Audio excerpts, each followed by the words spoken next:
Good afternoon. I assume a lot of you are here this morning, and maybe some of you are here just starting right now. If you're just starting right now, you missed something really cool today. It was moving. It was exciting. It was informational. It was really cool, and it's going to stay that way. We've got a great afternoon. Tomorrow we have a great afternoon, so think about coming for that one as well. Anyway, I want to start.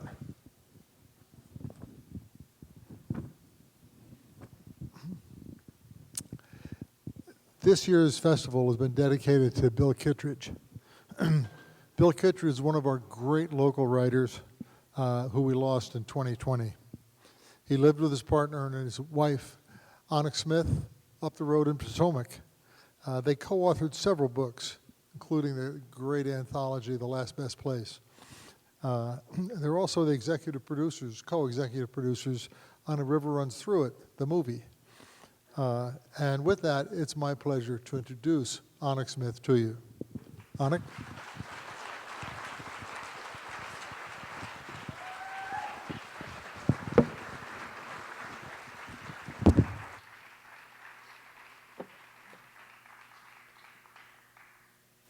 Hi there.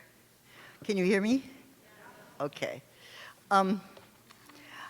Before I start reading some little prepared remarks I have on Bill, I just wanted to note that Bill Kittridge was one of the first contemporary writer voices to proclaim a different revisionist history and story of the West. He was very early in saying that the West was a place that was conquered and by white people with violence, and that genocide was part of it and diversity is part of it, and that we have to make a new story for the American West.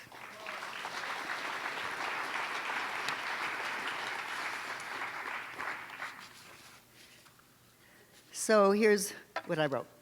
It's odd to be standing here as Bill Kittridge's partner for over 40 years and to be offering a tribute to him and his work. I know too much. There are too many roads we traveled, too many stories. So the best I can do is say a few words about the authenticity of the man, his insights and knowledge of a real West, his big laugh, even bigger prophetic voice, and his unquenchable thirst for ways to transcend our bad behaviors, all of which he knew too well. Bill was a shaggy beast, often called the buffalo for his resemblance to the iconic American roamer of the plains.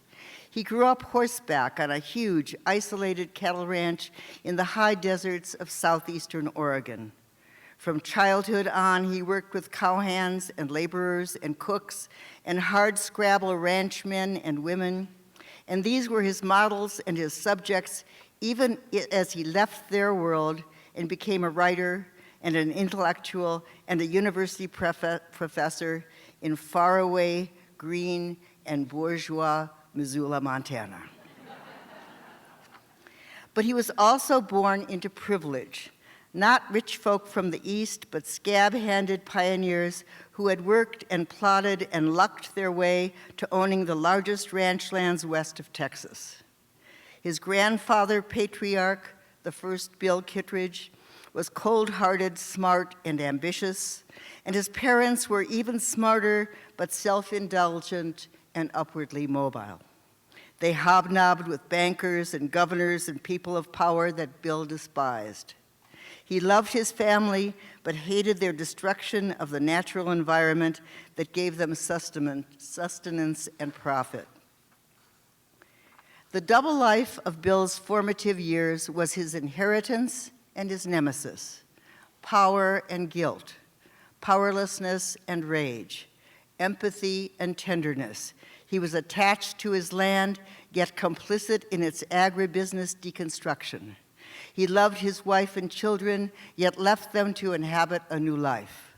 Situated in the isolations and splendors of the interior West, these emotions and contradictions were at the heart of his creative work. He never escaped this homeland. Redneck Secrets was Bill's first and perhaps most memorable essay. Written in 1979, I find it prophetic, illustrating with humor and precision the anger, pride, and fear of change that underlies our country's deep divisions. To Bill, redneck was a descriptive word. He knew he was redneck, as were many of his closest friends: Ray Carver, Jim Crumley, Richard Hugo, Max Crawford, Robert Stubblefield, and yes, even Jim Welch, to name just a few. These were men from the outback, working-class Americans, hard-drinking, brilliant, blue-collar guys who wrote from the insides of their worlds as well as from the outside. In Bill's universe, there were good rednecks and bad rednecks. Good ones yearned for community and had dreams of recreating a lost paradise, which, of course, never existed. They revered their land and nurtured their families. We are all, in a way, good rednecks. Bad rednecks, he wrote, and I'm quoting here, originate out of hurt and a sense of having been discarded and ignored by the great world. Bad rednecks lose faith and ride away into foolishness, striking back. Why bad? Because they are betraying themselves. Not long ago in the American West, Bill continues, it was easy to think we were living in harmony with an inexhaustible paradise, but aspects of our paradise have been worked to death. And now, says Bill, a wave of newcomers is coming in. We are overrun with tourists, computer companies, and good Thai restaurants. This was in 1979 that he said that. But these new settlers are not just well-to-do citizens making a getaway, but also refugees out of Mexico and Southeast Asia and wherever there's trouble in the world, bringing the enormous energies of the dispossessed. And I'll continue quoting here. Again, our culture in the West is remixing and reinventing itself. It's a process many locals have come to hate. Some have grown deeply paranoid and band together. The weakest pity themselves. Some like to think they are warriors defending their society. Others are insane with anger. Out-of-power groups keep fighting each other instead of what they really resent, power itself. Ending his redneck musings, Bill asks, what to do besides brood on the ultimate unfairness of things? But his is no country and western song. Despair, he concludes, is a useless way of connecting to the world. Slow down and love what there is. All of us have no choice but to reimagine and embrace the future. And now I want to end with Bill's last written words. It's the end of his memoir that was still unfinished and unpublished, but which I hope to help get out into the world. The danger, he says, is our inclinations. The earth is our chance. Hoping it's possible to find cures, I'm living in a deer park up Rattlesnake Creek, near a wilderness where Onyx walks with her dogs. Daylight is a reason to continue. On that note, adios. See you in some other seaport.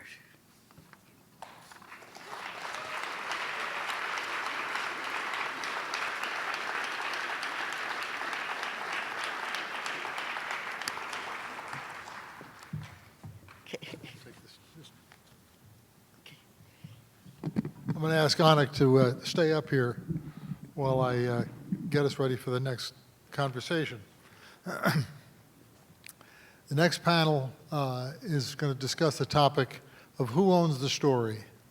We'll be discussing the writing of Native history and the often conflicting perspectives depending on whether that writer is a Native American or someone of European lineage. The discussion will be moderated by Onyx, and those panelists are Deborah Magpie Erling, Peter Stark, and Mandy Smoker Broadus. They represent amazing talent and experience on this topic. Onyx and I flipped a coin to see who gets to introduce them. I lost, she introduces them. So with that, I will turn it over to them, and there will be questions at the end. We'll answer them if you wish, if you have any. So with that, I will let Onyx do it. You might as well take the seats. I thought I could read the bios from Go get here. them. Easier. Yep. Okay. So come on in.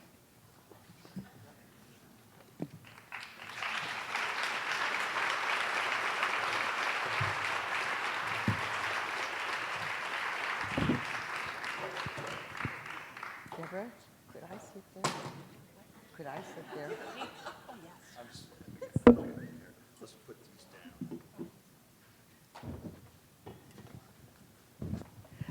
Well, this is our wonderful, distinguished panel, all of them good friends. So even though this is a very hot, contentious, difficult topic, we are all friends, and we expect you are all friends, and we will want to listen to each other with respect and hear what each other are saying. I want to introduce these writers in order of their appearance. Mandy Smoker, who's sitting in the middle, as my sister used to say, the pickle in the middle. Mandy Smoker is a member of the Assiniboine and Sioux tribes. She served as Montana co-poet laureate from 2019, I can't read, to 2021, alongside her longtime friend, Melissa Kwasny. She received an MFA from the University of Montana in Missoula, and in 2019, she was recognized as an Alumna of the Year by the university. Her first collection of poems, Another Attempt at Rescue, was published by Hanging Loose Press in 2005. A children's graphic novel entitled Thunderous will be published in April of this year. She also received a regional Emmy for her work as writer consultant on the PBS documentary Indian Relay. And she has also worked in education, teaching teachers how to teach Native American history. So she's very qualified to be on this panel. I don't know. That's questionable, Onyx. But What? Our second writer is Peter Stark. And these are in order of their presentations. Peter Stark is an adventure and exploration writer and historian, and I might add, an explorer and adventurer himself. A longtime resident of Montana, he studied at Dartmouth College and the University of Wisconsin, then headed off to remote spots of the world to write magazine articles and books. Many of his stories are historical accounts of early American explorers and their contact with indigenous peoples. His book, Astoria, was a New York Times bestseller and a finalist for a PEN USA Literary Award. Young Washington was a finalist for the George Washington Book Prize. Stark's next book, about the Shawnee chief Tecumseh, will be published by Random House in 2023. So you see, he's right in the middle of things, too. Thank you. Finally, Deborah Magpie Erling, in the beautiful rose scarf, is the author of the novels, Perma Red and the Lost Journals of Sacagawea, a museum piece book in collaboration with Peter Koch, master printer of Codex International. The artwork was his, the writing hers. Her novel by the same title will come out in the spring of 2023 from Milkweed Editions. We've been waiting a long time for this one. And after many years, Perma Red will be re-released by Milkweed in September.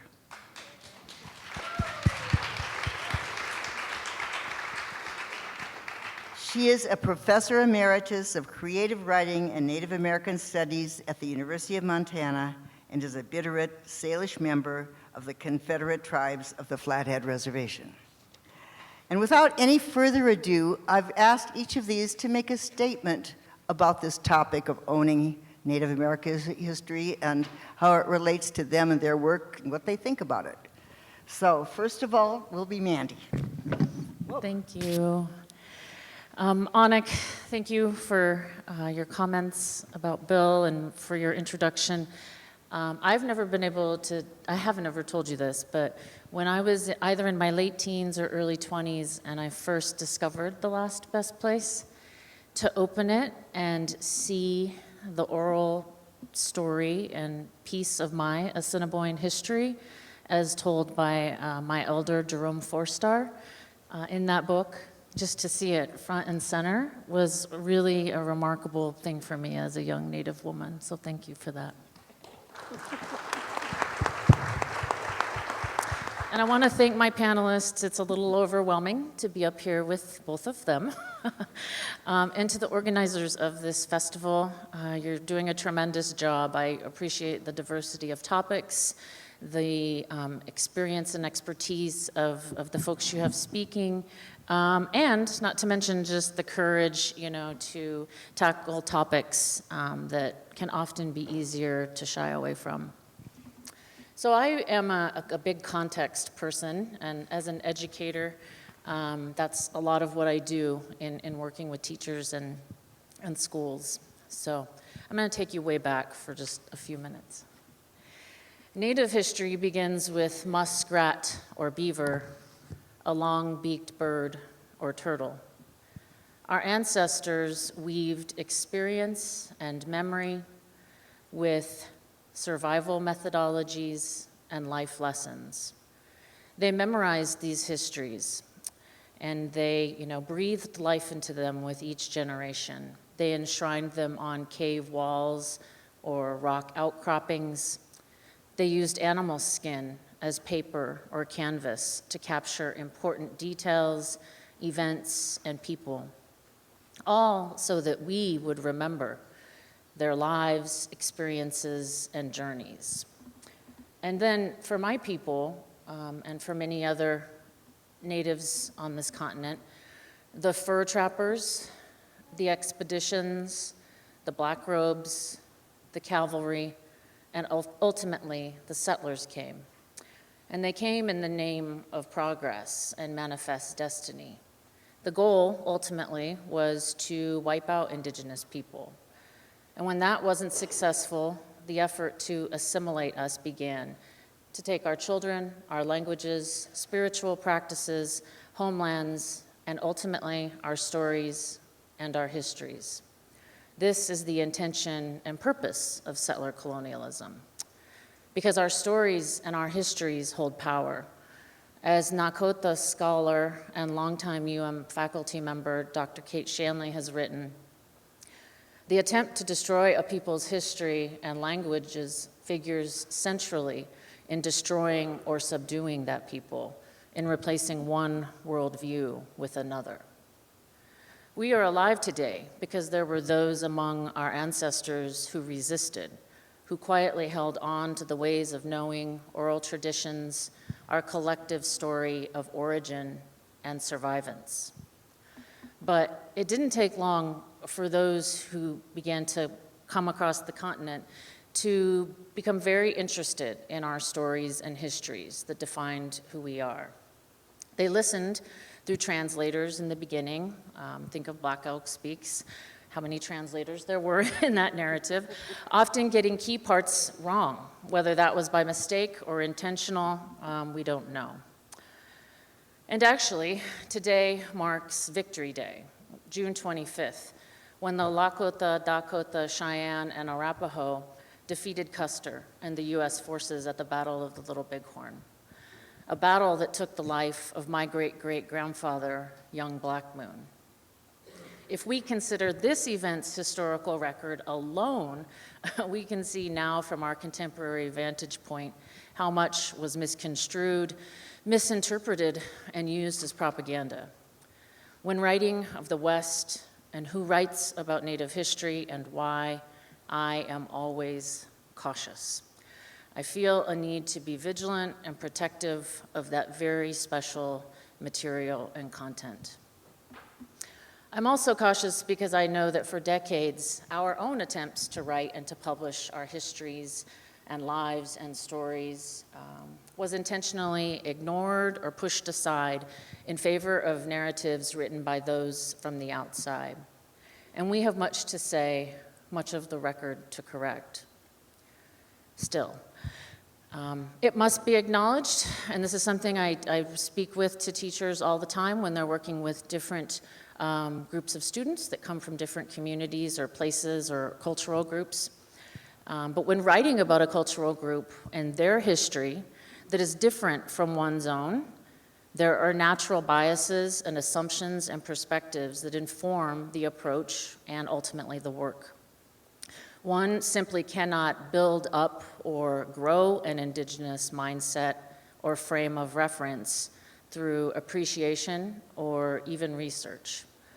In writing about our culture's identity, history, we cannot be removed from the relationship and the kinship we have with our land and our people. Cliff Travser, a scholar formerly at UC Riverside, has written on that very thing, on narrative and community, and he said this: understand that tribal traditions, languages, ceremonies, and stories create a relationship to this land that is unmatched by others. It is a specific history, a history built around a people's longevity, sense of place, and language. Thank you.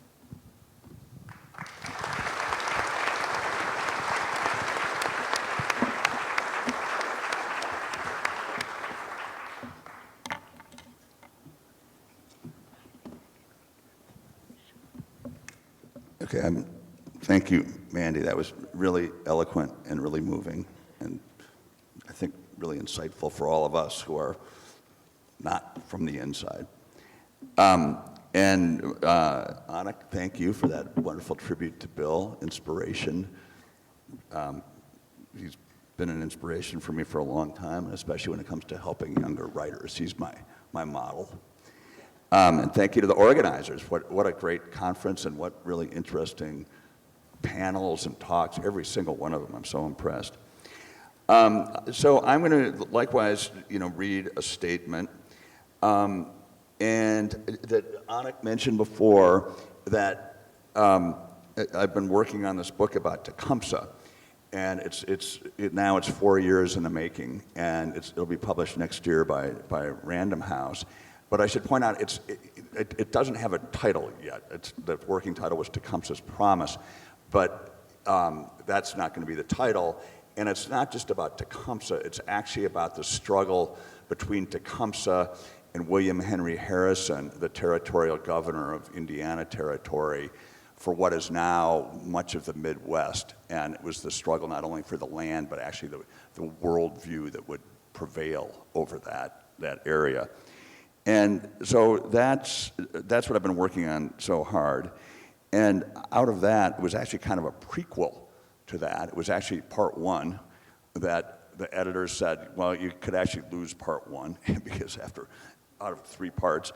And part one, through a wild circumstance of events, became this, which is a 20,000-word essay coming out in August on Scribd Originals, which is the Scribd Digital Library's new publishing arm. And it's called Sins of the Founding Father. Here's the cover.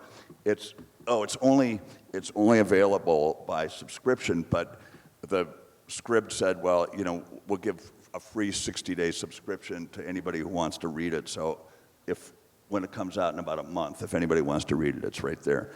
And it's about, it centers around a battle in 1791 after the nation was 2 years old. President Washington was in power for 2 years, and he set a big force of the proto-U.S. Army in to punish Indian tribes in the Ohio Valley. And this army got wiped out. And it was a battle that was 3 times more casualties than a battle of the Little Bighorn among the whites. yet it's been swept under the rug of U.S. history. It doesn't even have a name. So that's part of that's what we're talking about here, the telling the story from different points of view. So that's all by way of saying that, you know, I think there was a writers' conference here decades ago about who owns the West, which is also a title of a book by Bill Kittridge. And at this panel today, we are discussing who owns the story. And this brings immediately to my mind a quote attributed to Tecumseh, the great Shawnee chief, and it's possibly apocryphal and possibly not. In effect, he asks, who owns the air? Here's the direct quote in response to U.S. demands for more Indian lands in the Ohio Valley around 1805. Tecumseh said, "Sell a country? Why not sell the air, the great sea, as well as the earth? Did not the Great Spirit make them all for the use of his children?" So the concept of ownership has become kind of an anathema to me after 4 years of researching and writing a book on Tecumseh. Of course, I own all sorts of things: car, house, books, canoe, land, including land that was once the homelands of the Salish and their ancestors, and in my belief, in many ways still is. In the very early 1800s, Tecumseh and his brother Tenskwatawa, also known as the Prophet, spoke passionately to other Shawnees and other tribes against the concept of ownership, the accumulation of goods, a concept they saw brought by, or at least greatly heightened by, whites who invaded tribal lands and convinced some of the tribal members to covet goods rather than share their wealth. Who owns the story? Any story? My feeling is that no one and everyone owns the story. The story we're specifically addressing at this panel is Native history, presumably a set of facts and events. But I think this can also apply to other stories, fictional stories, myths, legends, and yes, at least to some degree, sacred stories. A story, any story, can be told from an almost infinite number of points of view and with almost infinitely varied levels of integrity or respect. In other words, stories can be more or less well told, with greater or lesser degrees of sensitivity and insight. But when we talk about ownership of stories, I feel we're getting on very tricky ground. Another aspect of telling a story, whether historical or fictional, is the question of inhabiting a character, a way of telling a story from the inside. As a historian, I can't just make up stuff. I can't just make up what one of these historical figures might be thinking or feeling. But I can speculate, although some historians believe even this is going too far. And I very consciously make clear I'm only speculating that these are my thoughts, not the actual thoughts and feelings of the historical figures.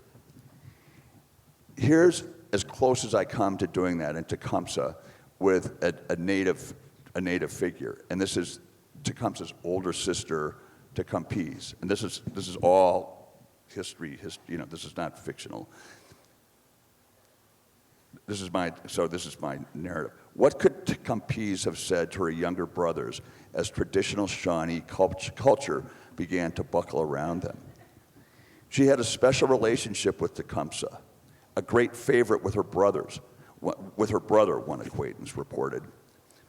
Among eastern woodland tribes, women wielded an extraordinary amount of power, and Tecumseh possessed the status of a principal female chief of the band. What role might she, the older sister, have played to compel her brothers to stand up to the crisis confronting Shawnee existence in the Ohio Valley? One can only speculate about this, as no direct sources exist. Sources have established, however, that a great deal of family honor was at stake. She had raised her younger brothers, but could the last three surviving brothers live up to the family's honor? Tecumseh had stood out as a courageous warrior, a skilled hunter, and a respected leader of his band. But he had come to the White River to pursue a quiet life and indulge his passion for hunting and contests of all kinds. As the older sister who had raised them, she had witnessed the entire arc of their family history, personal growth, and territorial loss. Tecumseh possessed the influence to urge her younger brothers, all of them, that now was the time to act before the Shawnee way of life disappeared. So that's a story from the inside, and I have it. I'm not going to read it because I'm going on too long enough, but the counterpart is William Henry Harrison's wife, Nancy, who's very Christian, out in the wilderness, creating a life, a family, but she has a bullet hole going through her dining room shutter. And that's what this little meditation is on, which I won't read. But anyway, that's where I'm kind of coming from on all this. So thank you all.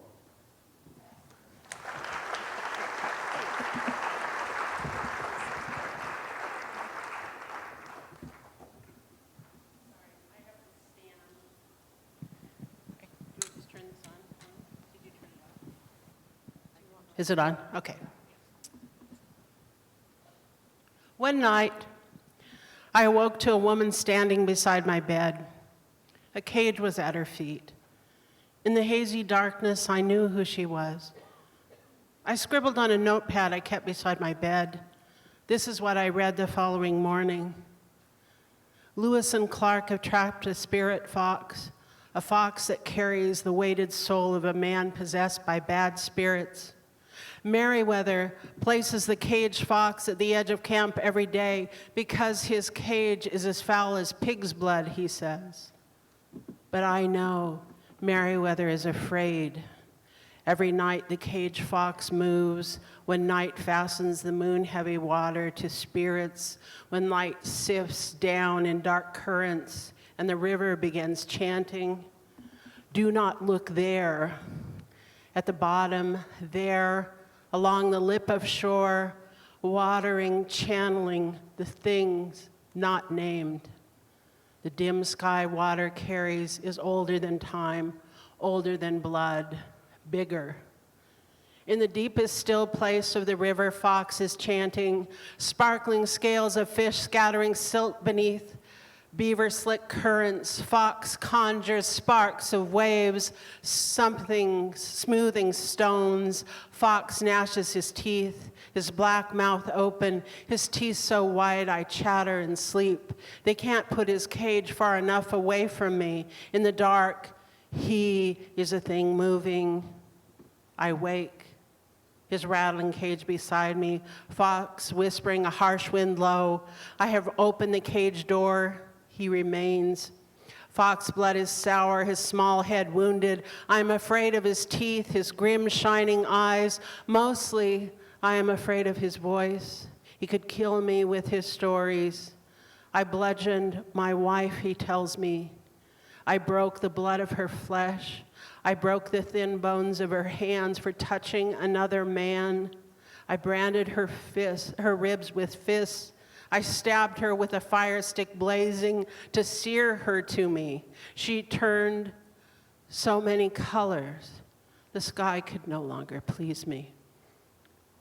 Who is she, I ask. Why for dark nights, he answers. Why for dark nights, why for dark nights, why for dark nights, why for dark nights, why for dark nights? My mother called the next morning to tell me that the Smithsonian had released a fox that Lewis and Clark had captured, a sacred fox. I dislike, even despise saying I deal with Native histories through gut instinct, through disquieting manifestations, through dreams and imagination and research. For what does this say about craft? And if I say I conjure stories or spirits appear to me, does it make me sound crazy to a non-native audience? Or does it do something impossibly worse? Does it condone non-natives telling native histories because, as Joseph Campbell says, all gods are within us, all the gods, all the heavens, all the worlds are within us.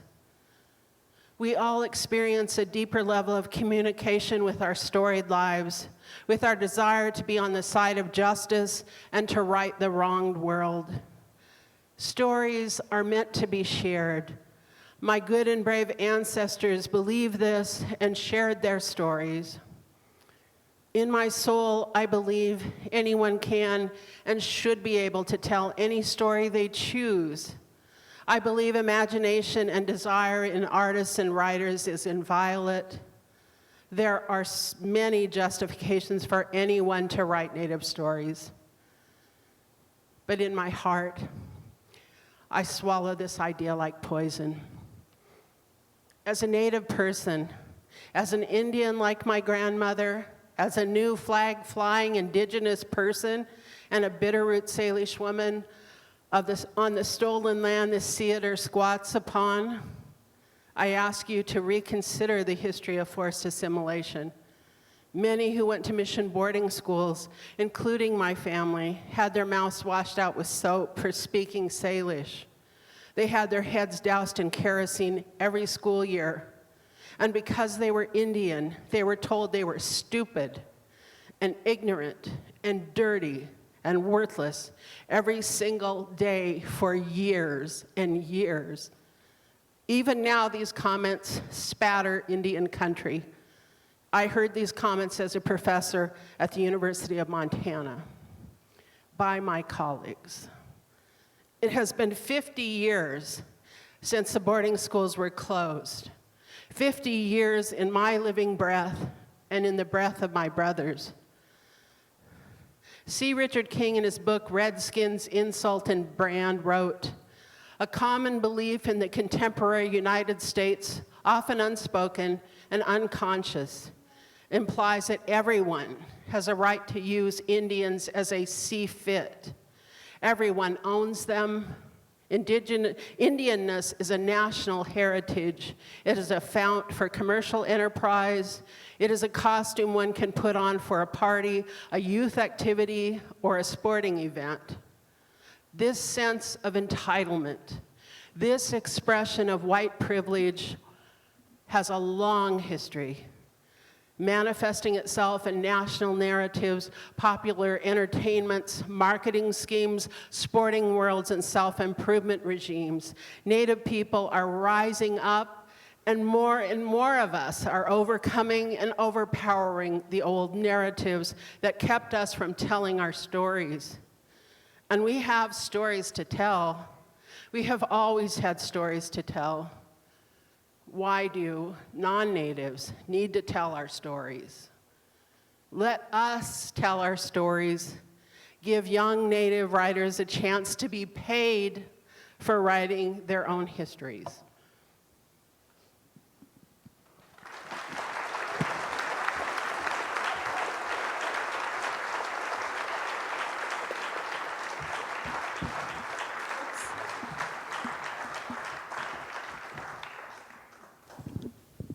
Is this on?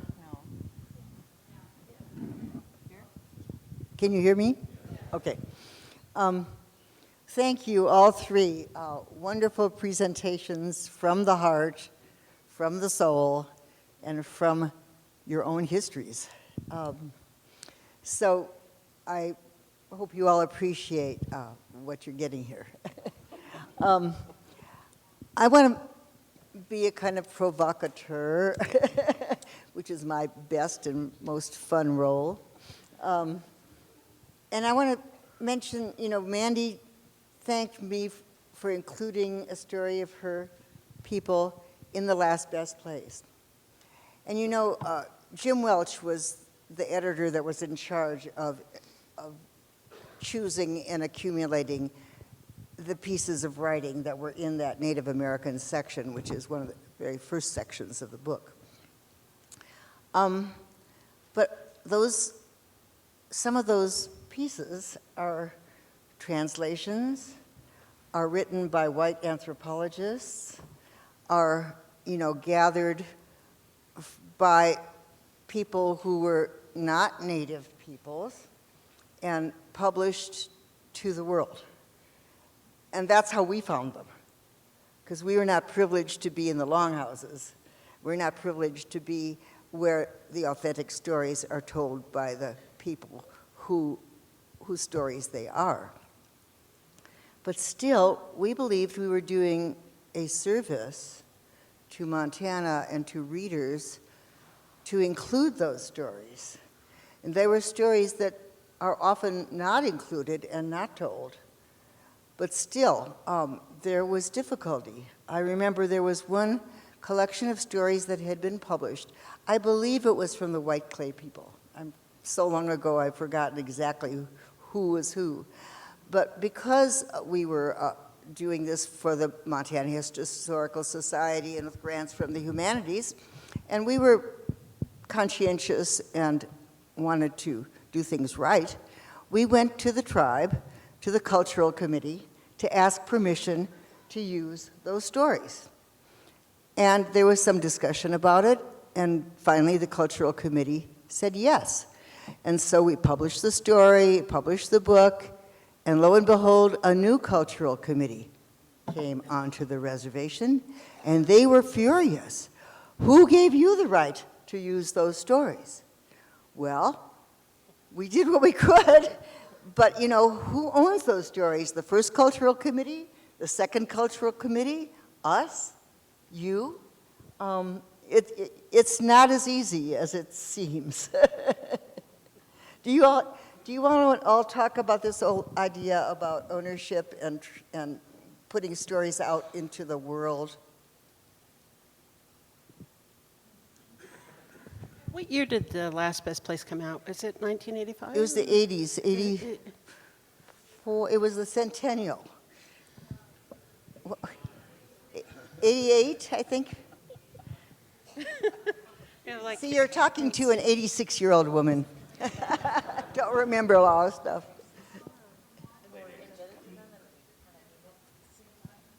What? So, continue. Give us all your comments.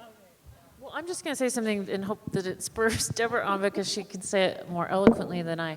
You know, we do, it's kind of a love-hate relationship in understanding that anthropologists, linguists, folks from, you know, from the black robes and other Christian denominations, as well as teachers and other people that sort of, you know, came across this continent, did have a role in collecting, you know, parts of our history and our languages and our belief systems.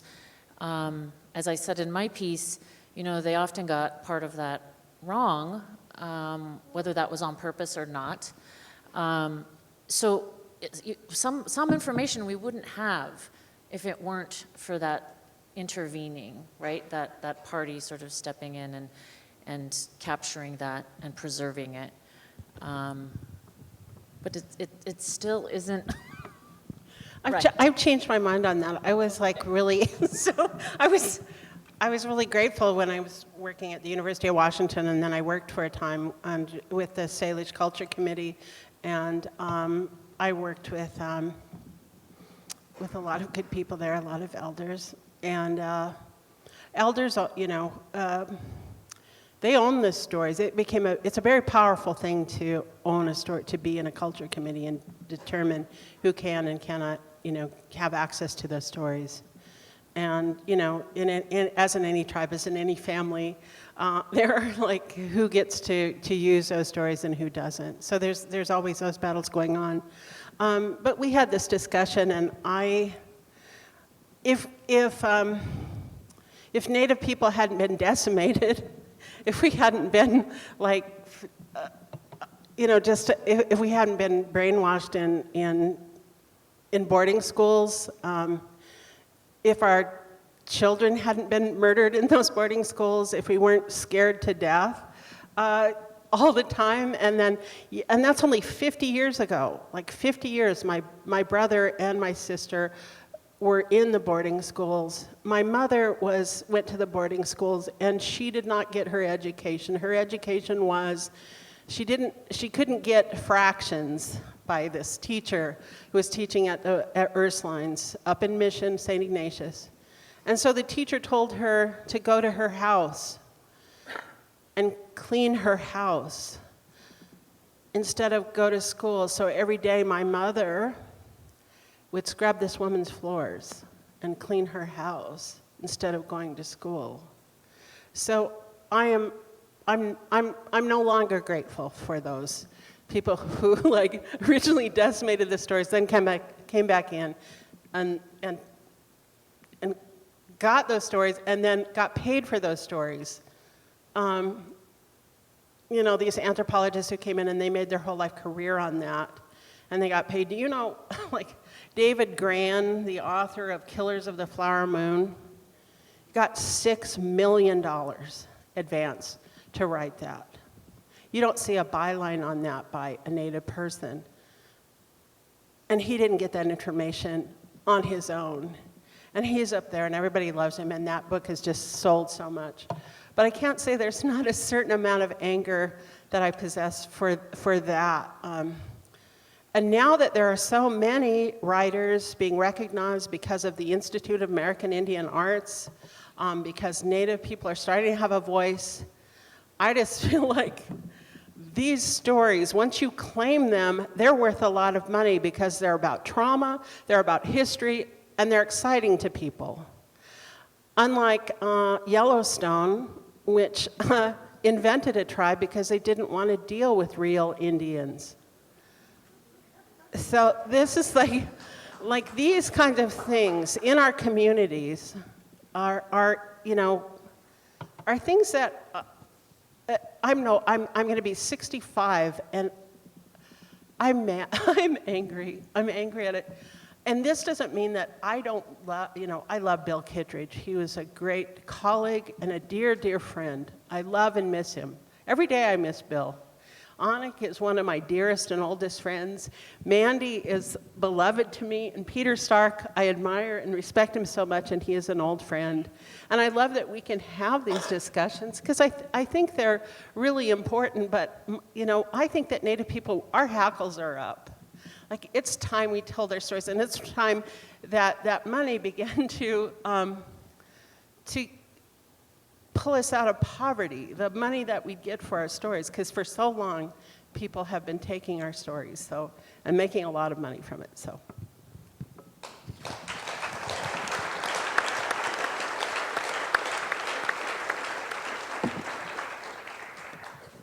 I'm probably the guy to address that. And again, you're so eloquent and insightful and passionate, and I agree.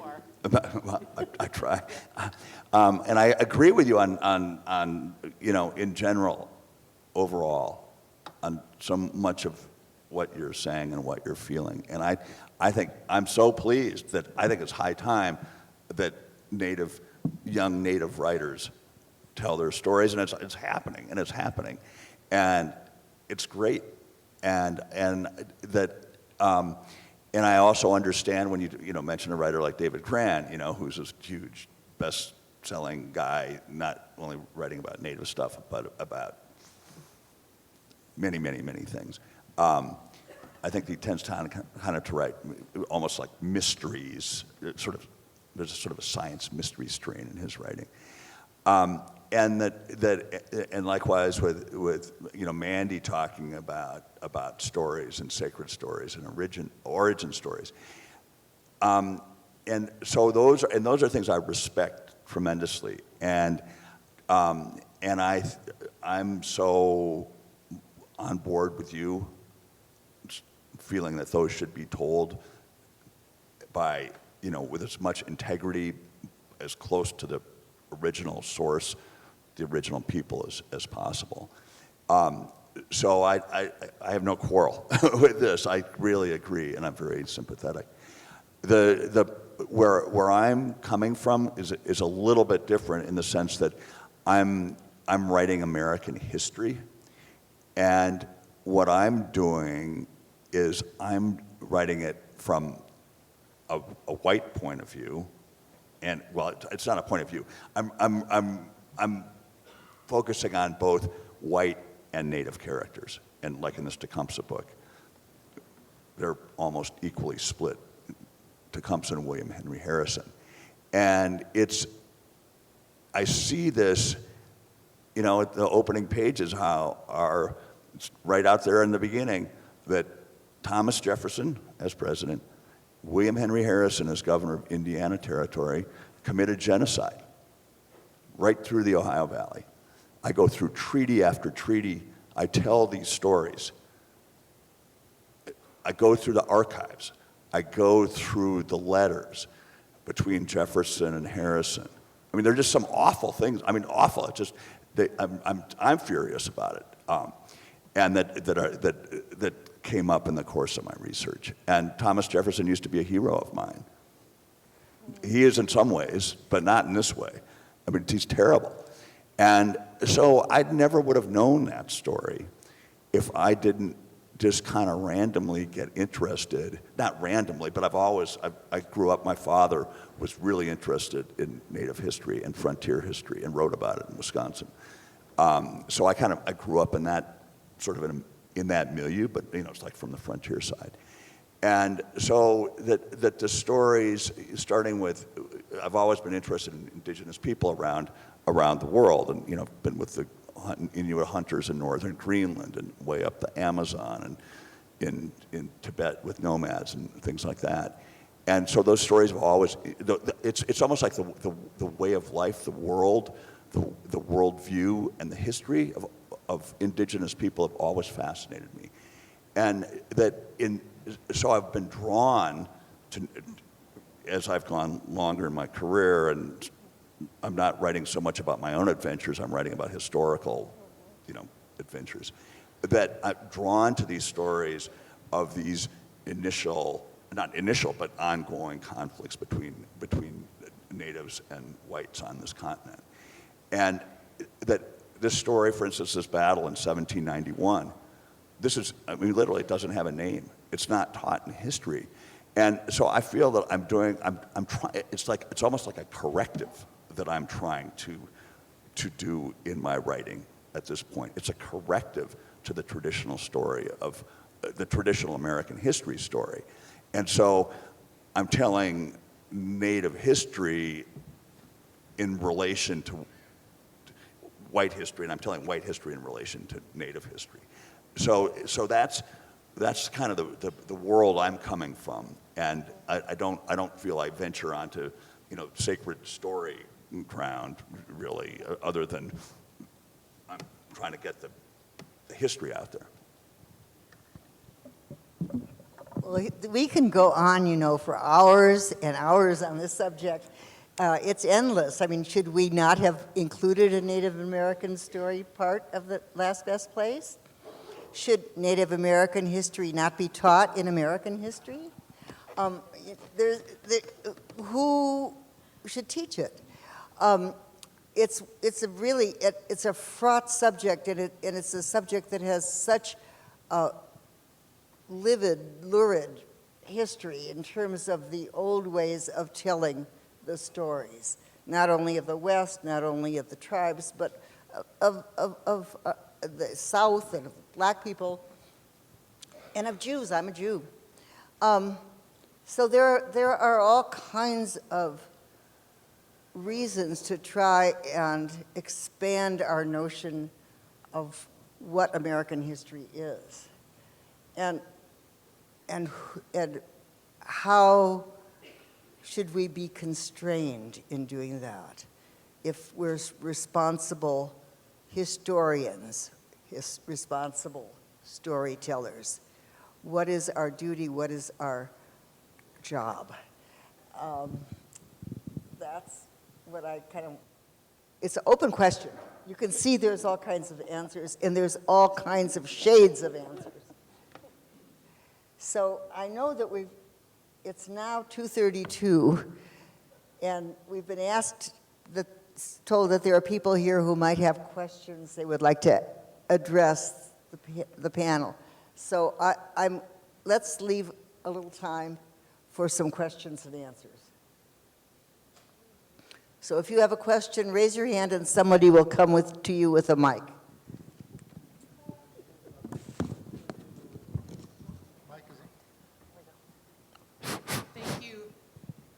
Thank you for your insight.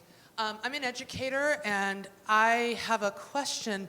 You all are working with youth and with your tribal communities, and I'm wondering if you know and can explain of efforts that may be in place to document and orally record the histories of our current contemporary youth.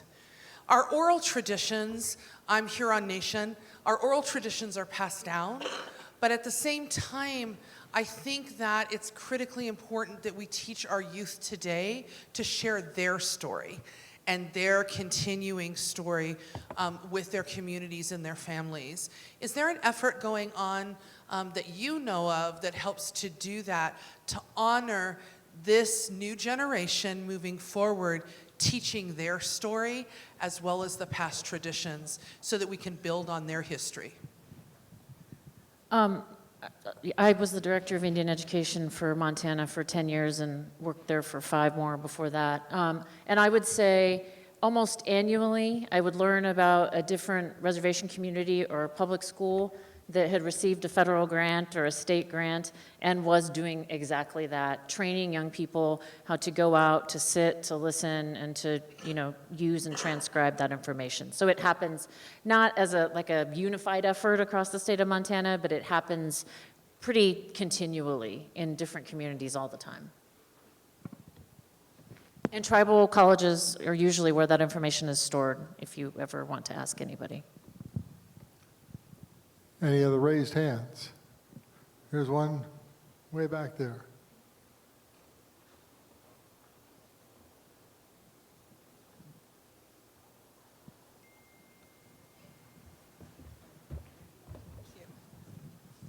I'd like to just raise 2 issues. I know how brutal the boarding schools were for Native American students. Yet, Chief Plentycoo of the Crow said that his children needed to acquire white man's education. And there were several of those Native American boys who went back to Carlisle. Robert Yellowtail of the noted Yellowtail family, George Hogan, who was Pretty Shield's son and Elma Hogan Snell's father. And there was a whole group of these boys who went back to Carlisle. And in 1904, 1908, 1910, there was a really concerted attempt led by Senator Joseph Dixon of Montana to divide the Native American lands, to allot them. Plentycoo had all of these educated young men to help him prevent that from happening largely on the Crow Reservation. The Flathead Reservation hadn't done that, and they were severely allotted. We need to know what your question is. So my question is, this was written down in a book by Frederick Hoxie, who directed the the Darcy McNichol Center for several years, in parading through history. And the Crow were able to help many other tribes save their land. What is your question, ma'am? If they had not gone to that boarding school and gotten that education, would the Crow have been able to save their lands and help many other tribes to do so? I think you're missing the whole point. like boarding schools were terrible. They were many people that I know, including my mother, were they're indoctrinated into the Catholic mindset. My great-great-great-grandfather, Quatskis Magpie Cap, was called in to burn his sacred items, his medicine. Our languages were stolen from us. We were told we were stupid every day. And you know what? Some of these people believed it. I'm not Crow. I also know the Crows have a reputation for other things, especially on this day that we're remembering. And I know that education, my great-great-grandfather was the last recognized chief of the Salish people, Paul Charlo. And I know that education was very important to him and was very important to my great-grandmother. She refused to let my mother and her sisters speak with an accent so they wouldn't be ridiculed, so they wouldn't be treated like stupid Indians. So this whole notion that somehow that we're grateful or that we should be, that we saved our lands, why is it always like we have to reach across that aisle and we're trying to save our lands when our lands were stolen from us, our lands were taken from us? Like there's no, putting in boarding schools is not a panacea for, there was no great education in these boarding schools. And I know even, Jim Thorpe went back to Carlisle Indian School after he lost all of his medals. But I ask you to think about what it's like to be told how stupid you are every single day, and then to be put in a boarding school that brainwashes you into believing that you are, and that their way is the right way, and the traditional way is a savage path, an ignorant path. So you're a child, and you're being told this every single day. How would your children, if they were put in such a boarding school, how would they behave? And I'll just say one thing really quickly that I always tell non-native teachers, and I think is totally forgotten and never even acknowledged. We had perfectly honed systems of educating our young people since time immemorial. We didn't need a Western industrialized model to be forced upon us and to take so much from us. I think the current education system could really benefit from a return to some of our traditional methodologies that taught cooperation, that taught community, that really raised an Indian child up to thrive so that they could know their place in a system and be a good contributor and a good human being.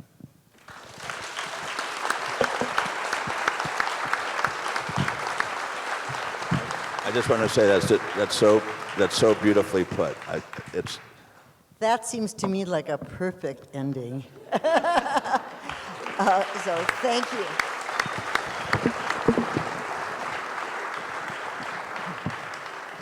I would just like to add, I think what we're doing here today and tomorrow is a way of making us all recognize the massive differences between the way us as white Westerners or Easterners or European heritage folk have been taught, educated, influenced to believe a story about the relationships between us and the Indians, and that clearly we got the story wrong.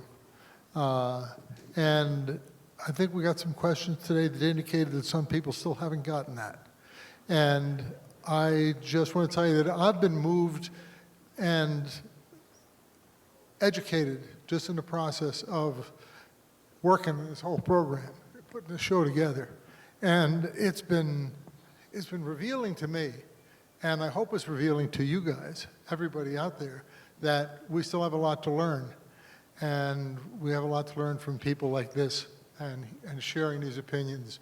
And hopefully that awareness will work its way out of here when you talk to your friends and tell you what you've seen and what you've heard and how your perceptions have altered a little bit. And maybe we can let that story carry out. With that, that's my pitch.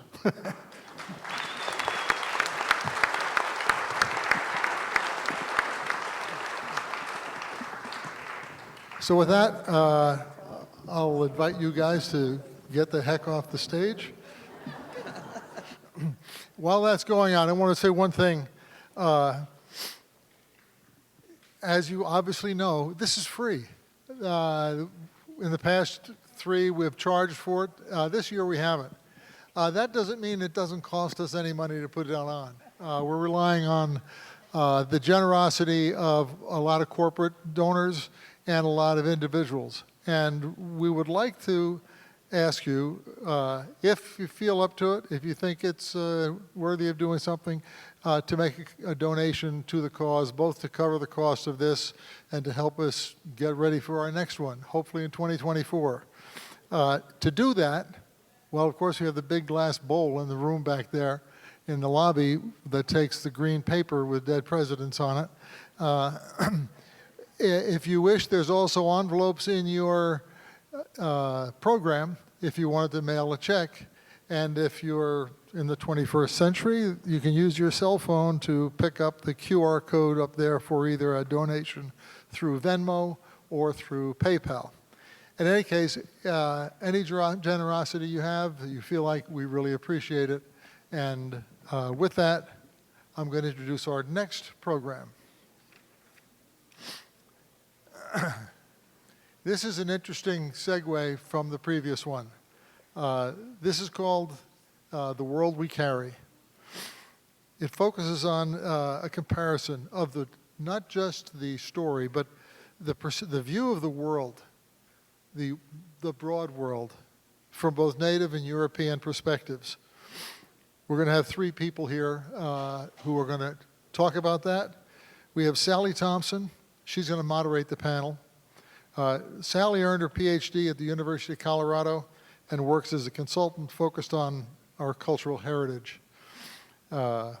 She's written several books, including People Before the Park and the soon-to-be-published history, The World We Carry, which happens to be the title of this discussion. Shane Doyle is our second panelist. He's a Montana-based scholar. He's a teacher and a community advocate. His work focuses on the history and heritage of Native American tribes of the northern Great Plains. He's a graduate of Montana State and an enrolled member of the Crow tribe. In addition to being a filmmaker, Shane is a drummer and a singer of Northern Plains tribal songs and tribal music. And thirdly, Joe Wagner. Joe Wagner is a Blackfeet storyteller and tribal sacred site preservationist, traditional society member, and a high-altitude hiker. Good job there. He is currently working for the Glacier National Park to discover and register Blackfeet sacred sites in the Badger II Medicine Wilderness area. And with that, I'm going to turn it over to Sally. And go get him. Okay. Do I bring one or you? I'm a little distracted by the incredible topic that was just addressed, and I'm sure all of you are too, so maybe a few deep breaths and get ourselves now to look at a different topic, although the last one carries. And just one thing I've noticed today, and I just want to say because it's on my mind, think about when we use the word we. Who are we talking about? The number of times today, it's so built into our culture, white America, that that's what we're saying, and then it's white, and then the native people. And maybe what we're starting today is a conversation about how do we truly become we, and it's not implicit that it's going to carry that colonial kind of underpinning. Anyway, we're going to have a little bit different format today. My own presentation is going to be kind of setting the topic of the different worlds we carry as a way to then introduce the work that both Joe and Shane have been doing to help conserve, preserve, care for sacred places. And we'll do a little discussion during that time, but they'll each have a presentation. So, Progressive Men of Montana, published in 1902, celebrated about 3,000 individuals that the authors called, or the editor called, men of activity. And in his introduction, he predicted, and I'll quote, "These men will at no distant day receive a nation's reverence as a race of heroes, the creators of a civilization in a desert wilderness swarming with ferocious savages." So of course, not a single Native person was included in the book. 120 years after its publication, instead of gathering to celebrate these men, our festival organizers have gathered us together to ponder the conceptual differences between public land and sacred ground, and to bring forward long neglected voices of people with a deep covenantal connection to these lands. In a way, we're gathered here to mourn the world created by progressive men, knowing we cannot continue along the paths they have created. I've had the good fortune to spend much of my adult life working with tribal elders and educators, many of whom are here today, to mourn the world, including Shane Doyle, who I've worked with for several years, and Joe's father, Curly Bear Wagner. And it's really only because of being able to benefit from the generosity, characteristic generosity of Native teachers that I have anything to say to you today. Years ago, as you can see from my perm, I heard an elder at Taos Pueblo refer to their covenant with the Creator. I had not heard this phrase before, and I pondered its implications. And since then, I've come to realize that this was not unique to Taos Pueblo or the Southwest, but is a universal among indigenous people still connected to their homelands. Imagine knowing a covenant with the creation. It shapes a different way of being in the world than the one the Europeans brought to this land.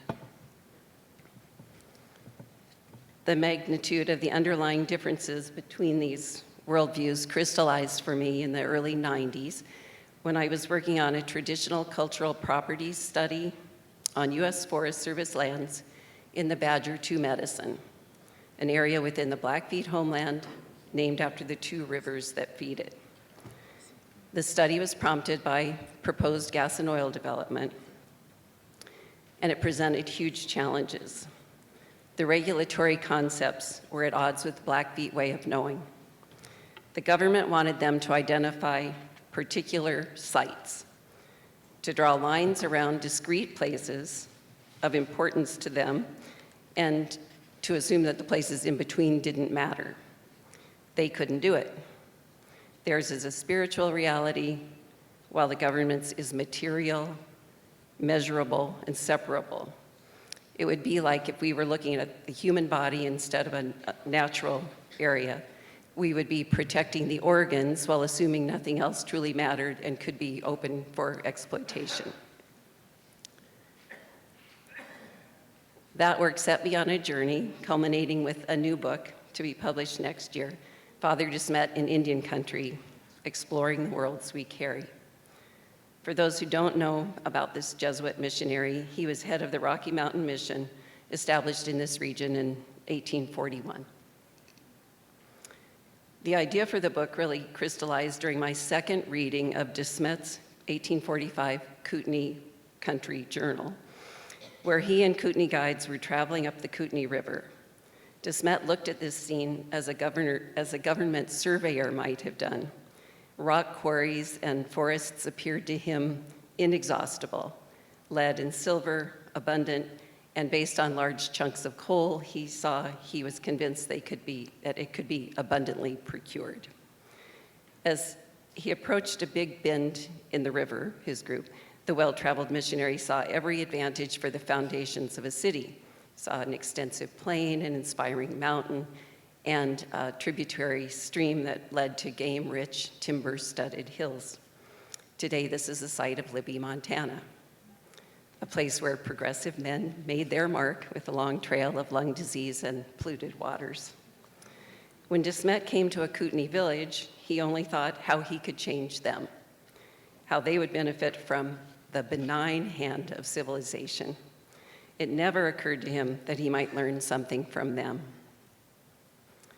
The first time I read De Smet's account, I will admit, I was absorbed with tracking his route through a land I knew well.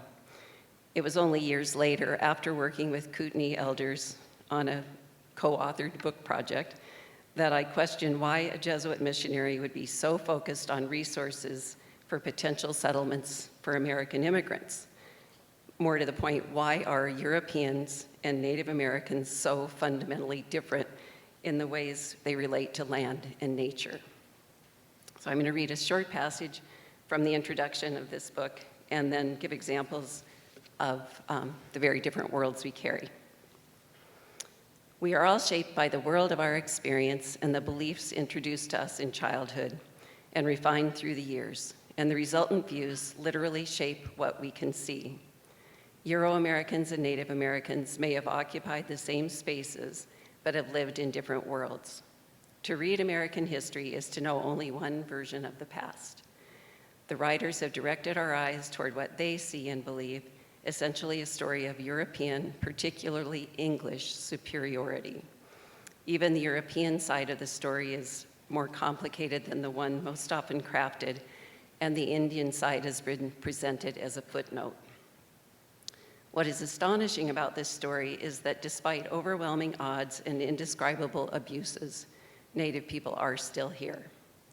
Their remarkable resilience can be attributed to the values that came with their original covenant. They're still here protecting what remains. The need to flesh out both experiences, Native American and Euro-American, is not just for the sake of fairness. Embedded within this history is a story of two distinctive options for how to live in this world.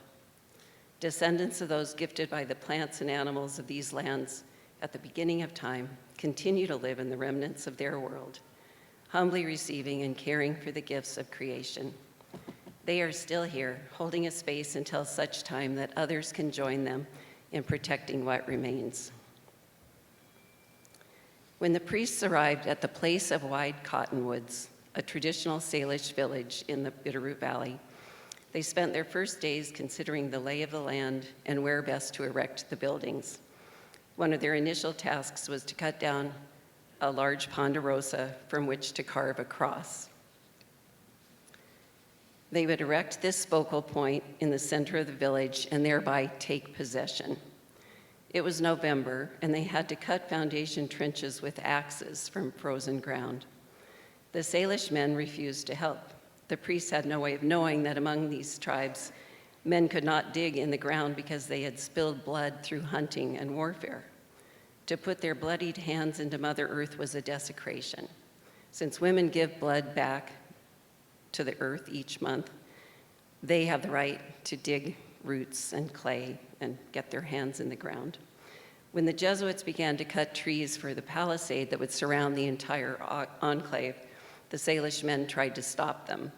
They cut trees when needed, of course, but they never would at such scale or with such gross disregard. No life was taken for granted.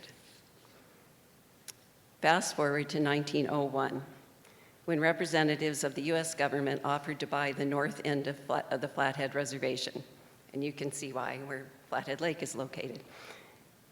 The chiefs refused. Kootenai Chief Isaac Big Knife explained, "You told me I was poor and needed money, but I am not poor," he said. And then he clarified the differences in the values derived from their particular worldviews. He said, "What is valuable to a person is land, the earth, water, trees, and all these belong to us. We haven't any more land than we need. You should buy yours from somebody else."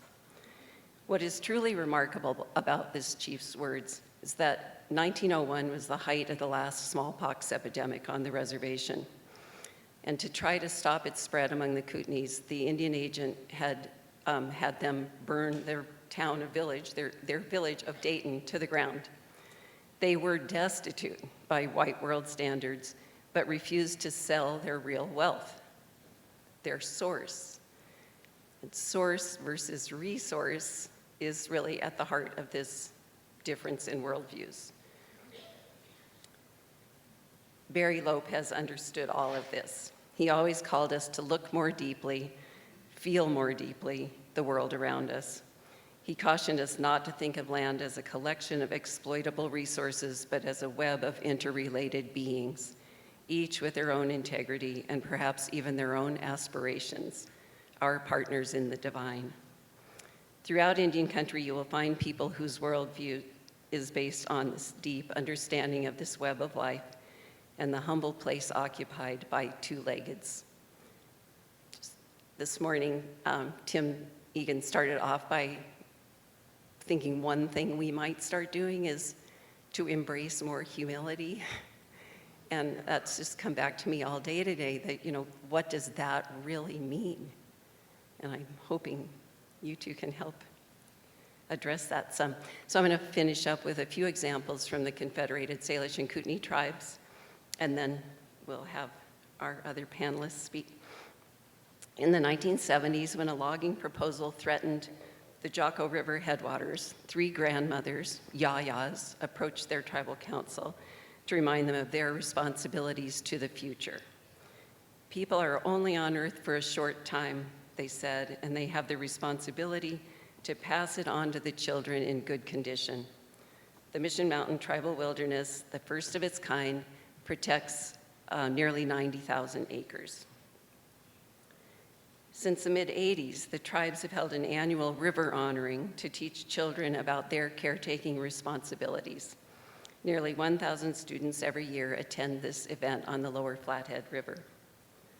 Even though the Kootenai River lies entirely outside of the reservation, its spiritual connection remains so strong that the Kootenays went to court in the '80s to stop a hydroelectric project that would dam the river and flood Kootenai Falls.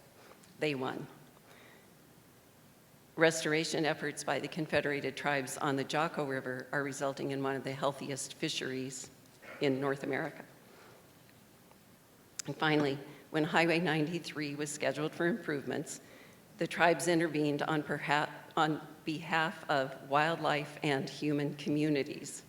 As a result, in the 56 miles of highway that run through the reservation, 40 wildlife crossing structures were built. By contrast, upgrades to the highway through the Bitterroot Valley has no wildlife protections included. None of the county officials thought to make that request. These are just a few of the countless examples of Native people showing the way, like Chief Isaac Big Knife understood, Chief Tecumseh understood, and Seattle and others we've mentioned today, and these colleagues here beside me. Money is no replacement for the true wealth of the living world. Thank you.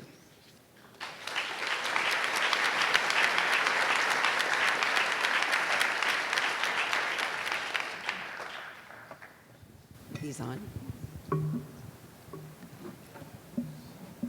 Is this on? Okay. We had originally planned that Joe would begin and give a presentation, and then Shane would follow. Do you want to stick with that, or do more back and forth? Let's at least start, Joe, with you telling about some of the work you've been doing on Blackfeet Reservation.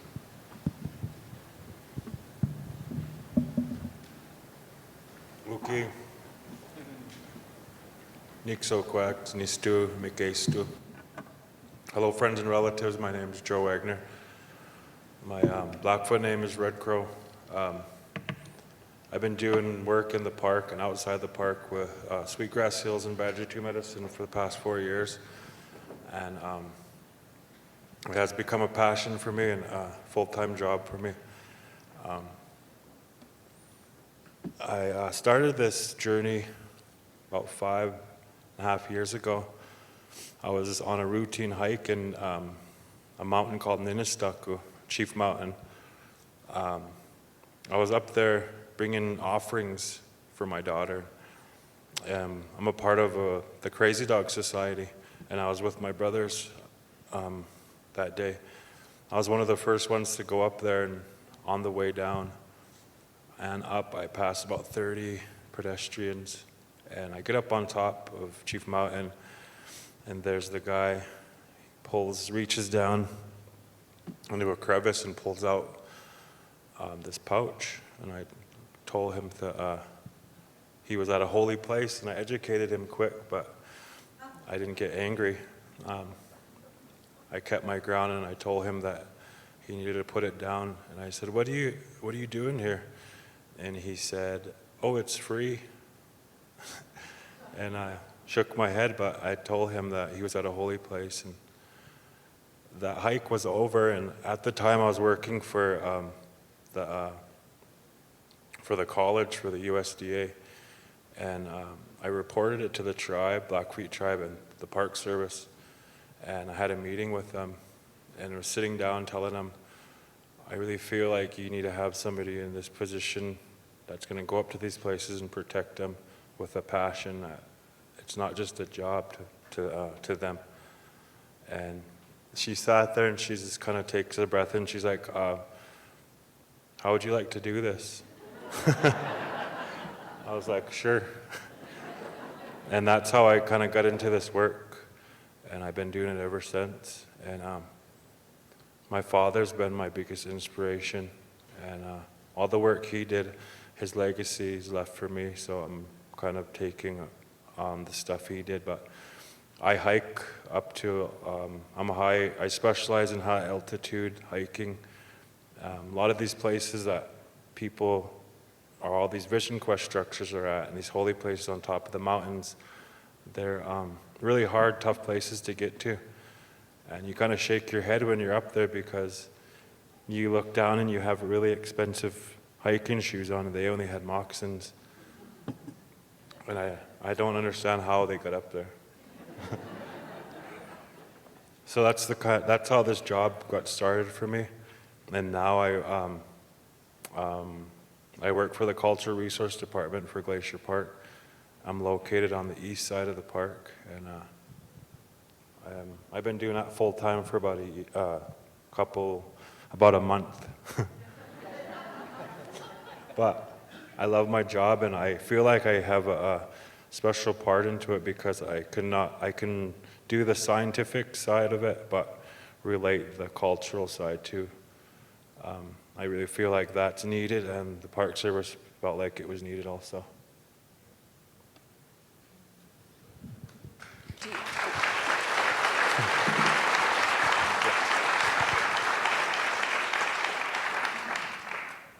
Let's do some back and forth, and because I know the work you've done off reservation, Sweetgrass Hills and other sacred places will be really interesting to this audience. So I don't know if you want to go right on, or do you want to go back and forth? You want to do so? I'll go.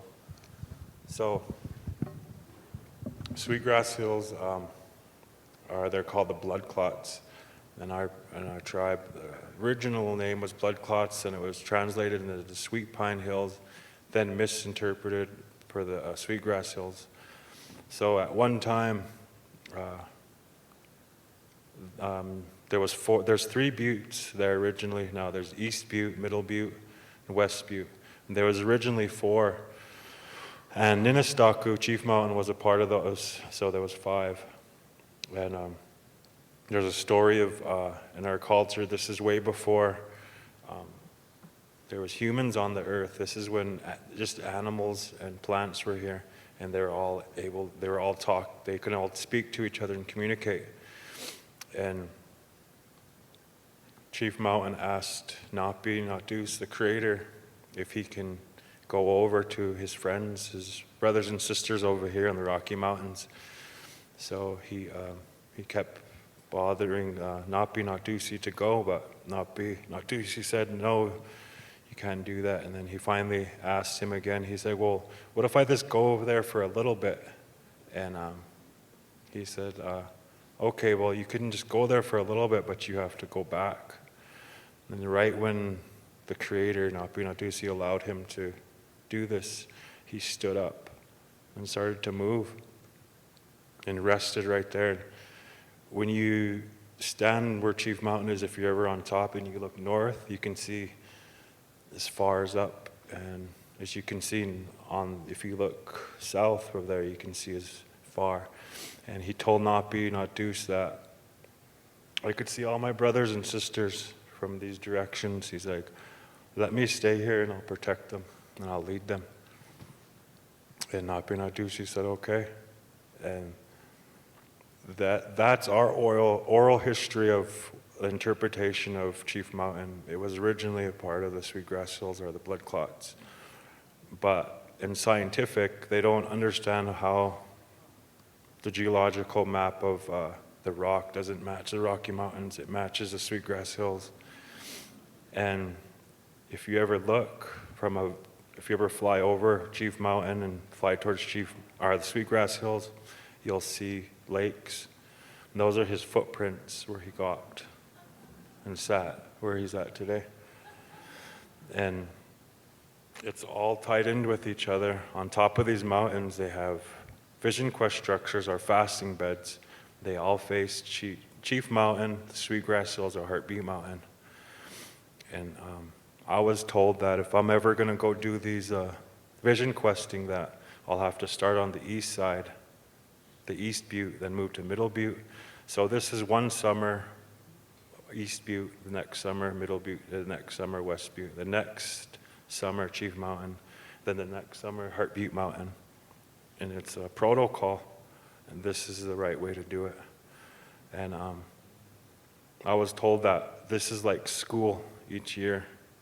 You just go and go and go and travel. And once you complete these tasks and these vision questing, you'll be tested by the Sweetgrass Hills. You'll be tested by 3 women. And when you move on to Ninistaku, you'll be tested by a whole man. And from there, you move to Heartbeat Mountain, and you'll be tested by a bear.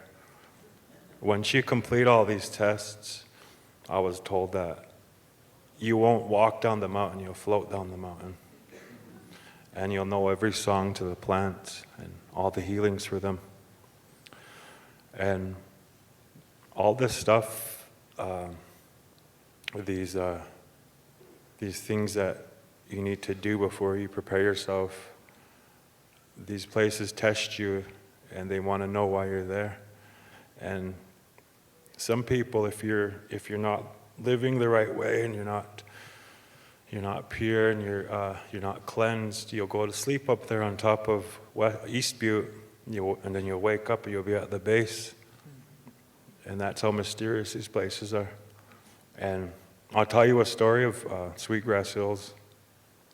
During the time my father, Curly Bear Wagner, was doing preservation work for the tribe, there was a process going on with strip mining of the Sweetgrass Hills. They were trying to drill a hole on top, drill it all the way down to this flatten them out for gold.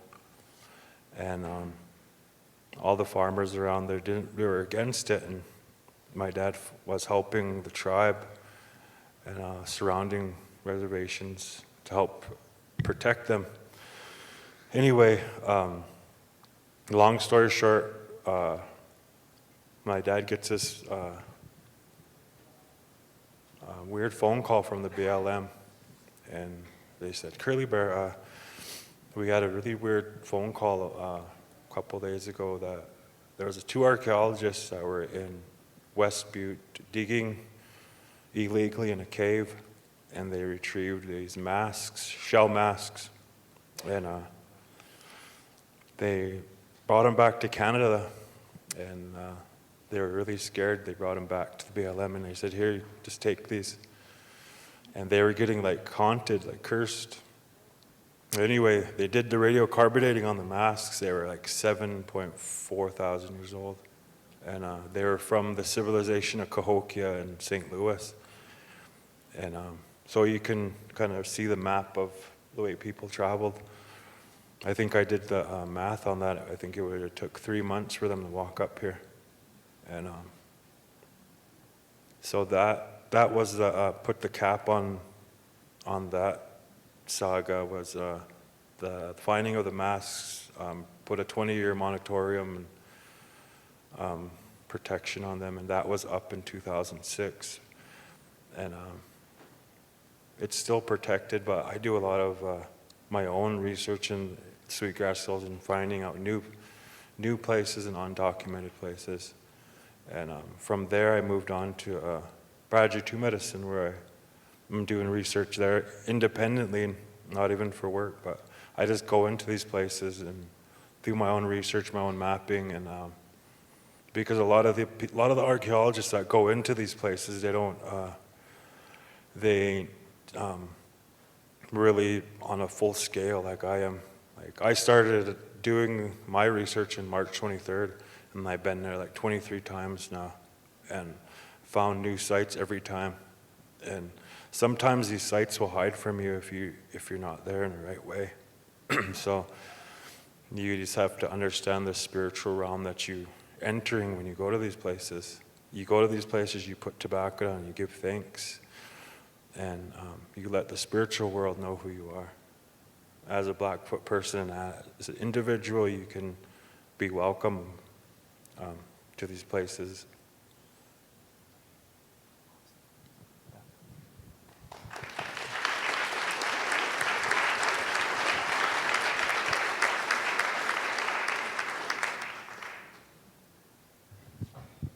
Pick up from and your own similar stories of doing important work on and off reservation, or?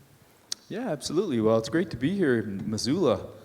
What a wonderful venue, and great honor to be sharing the stage with my two colleagues here, Joe, Sally, and interesting enough, both my connections to Joe and Sally are through Indian Education for All, and we're celebrating the 50th anniversary of the Montana Constitution. We just had the Con over in Helena last week, and was able to go and attend that. And within that Constitution was the Indian Education for All requirement, which was eventually funded in 2005, and that's when Sally and I started doing work together on mapping and stuff. And I was able to help the Bozeman School District start implementing their Indian Education for All program. And one of the ideas that we cooked up was that we could go to reservations in Montana in the summertime. So that first summer, I took a group of teachers to Crow and Northern Cheyenne, and we stayed in teepees down in Crow just the same time of the year, and saw the reenactment, which we're talking about today is the 47th anniversary of Little Bighorn, or I can't remember, I'm losing track, 76th, I can't remember. Anyway, and then the next year we stayed in teepees in Blackfeet and Flathead. And my main contact at Blackfeet was Curly Bear Wagner. And he came and spoke to our group, and he was so good. I was so inspired by him. And a lot of the work that I continue to do today has been inspired by Joe's dad, Curly Bear, and the leadership role that he took. He understood the need for communication between cultures in a respectful way, in a way that could benefit everyone. And some of the best leaders I've seen in Indian country come from Browning, Darrell Kipp. Could just go on and on. The women up there, of course, at Salish Kootenai as well. And then the next summer we went to the Highline, and then the next summer we went to Wyoming and South Dakota. So that was quite a journey with the Bozeman teachers and Indian Ed for All. And that kind of got me involved with, I met a lot of people, and I've been fortunate throughout my career to work in Native communities. I love working with Native people. I've learned so much over the years. And so I guess some of the stories I want to share with you today are this corridor I've been working on between Judith Gap, Crazy Mountains, and Yellowstone Park. And so if you look on a map, they all line up. The Judith Gap is north of the Crazy Mountains, and then the Yellowstone Park in the Paradise Valley, just south of that. And there's winds that blow through there, predominant winds, and that would lead these bison and elk, of course, on these migration routes, but especially bison. And every tribe in Montana, every nation was there in the Judith Gap because they understood the significance of that place as a zone for hunting. And so there was a lot that was developed there in terms of cross-cultural communication, including plain sign language, which is often overlooked, but one of the most important and most innovative languages ever really devised simultaneously by people with diverse linguistic backgrounds and shared by so many different nations here. And I think that area around the Yellowstone Park and the Crazies is really a kind of the center of where a lot of this culture developed, because it was such an important place in our area, in our region. And so I've been working with Montana Wild. They've got a table back there, and we just completed phase 1 of a cultural resource inventory of the Crazy Mountains. And we raised $30,000 just over the past few months to do a phase 2 that's going to start here later on in July or August. And so we've been documenting historic and important sacred sites in the Crazy Mountains and around the area. And then after we go through phase 2, which will be an on-the-ground research survey of 3,000 acres, we're going to move on to phase 3, which will be a complete ethnographic study of the Crazies, which will include Blackfeet, of course, Salish Kootenai, Cree. All the nations of the region have historic connection to those mountains and the area there, and we want to bring all that to the fore. So that's going, and then I have this project in the Yellowstone Park that we started planning last year to do an all-nations teepee village there. There are 27 affiliated tribes with the park. We want to have 28 lodges there in the park, one for each nation. And so we've raised over $100,000 so far. We're on tap. The flood has redirected our course, literally and figuratively. But we are moving forward with that. We will have a teepee village probably at Norris, is the last I heard. I believe we're going to make our decision within the next week or so. And in the meantime, trying to reach out to all the different tribal nations to have representatives at the teepee village. Everyone can have their own lodge, an opportunity to interact with the public.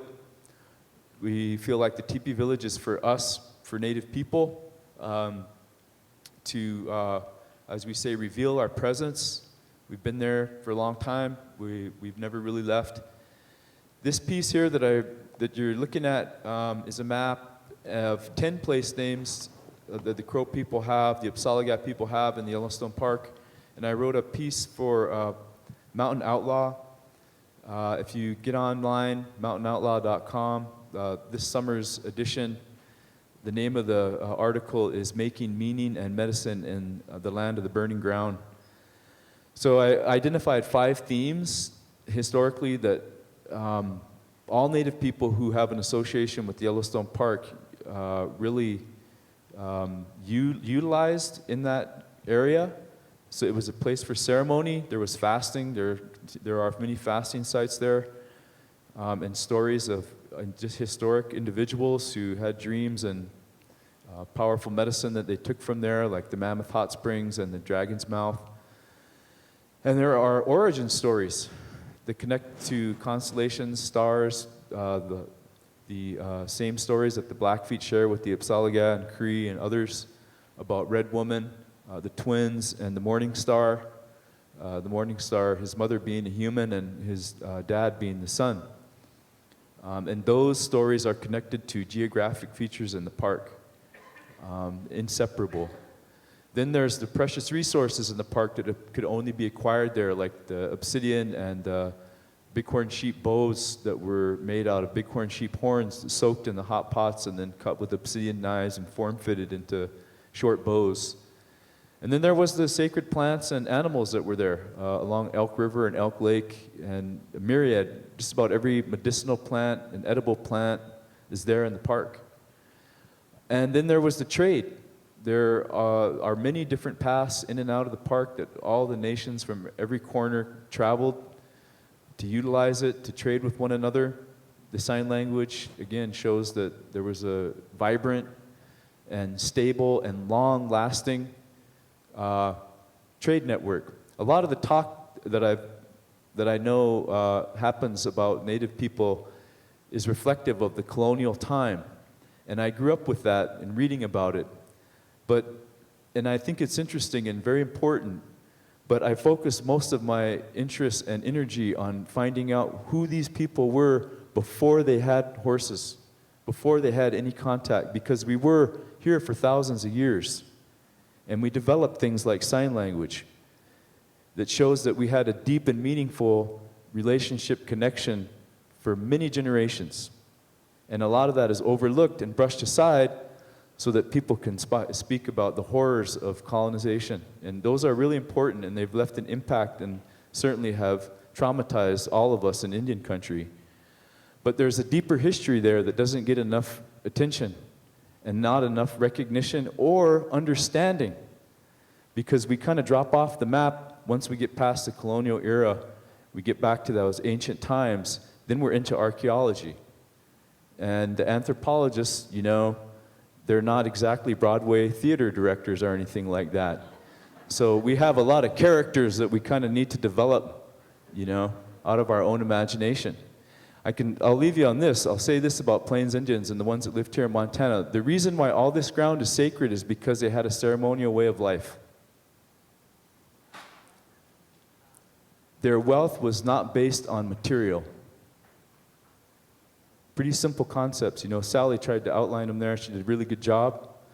What it comes down to is, you know, when you're moving around a lot and you don't have a lot to carry, or you can't carry a lot with you, you know, you measure your enrichment of your life through the connections that you make with the nature, with your family, with your own spirit. You recognize all those layers within yourself. You know, your spirit, your body, your consciousness, your subconscious, all those things, aligning them all the time, bringing them into that circle. You know, those are the lessons I've learned from my elders. And I want to thank you all for giving me an opportunity to share.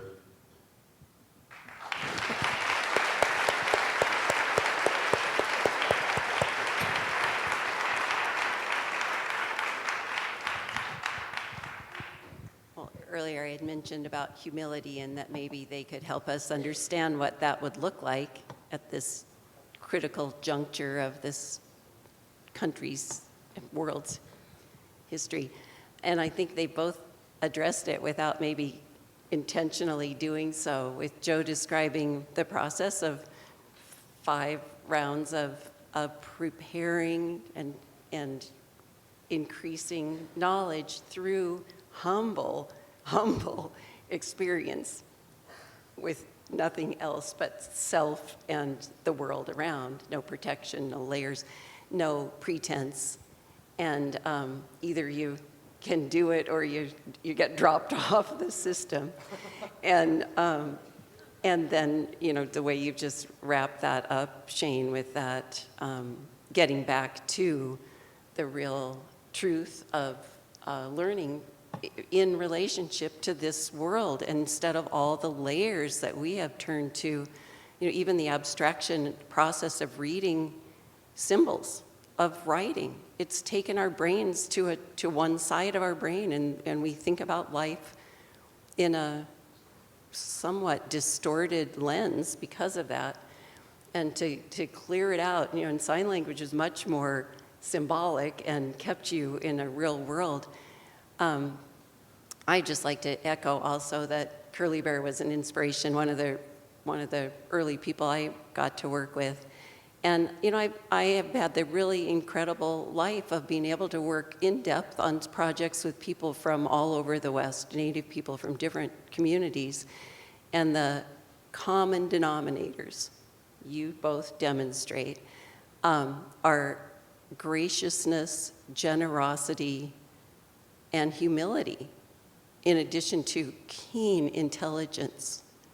I will say, no doubt, the most intelligent people I have ever worked with are Native people who actually grew up with their own language and became really well-versed in our English-speaking world. And they carried a way of knowing and being able to patiently hope that others would hear what they knew.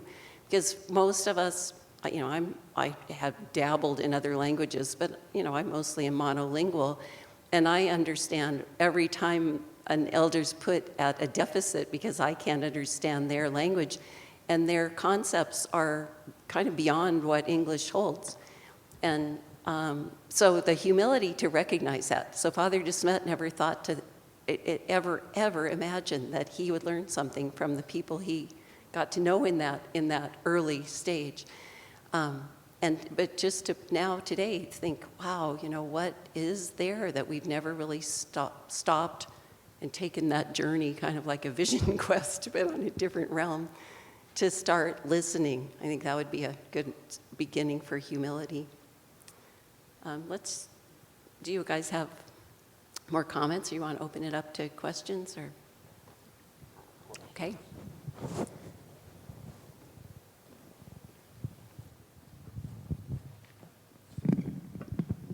We have a question and answer period now.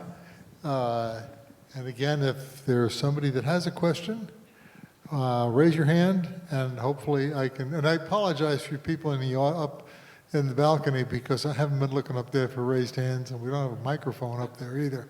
But I'll watch.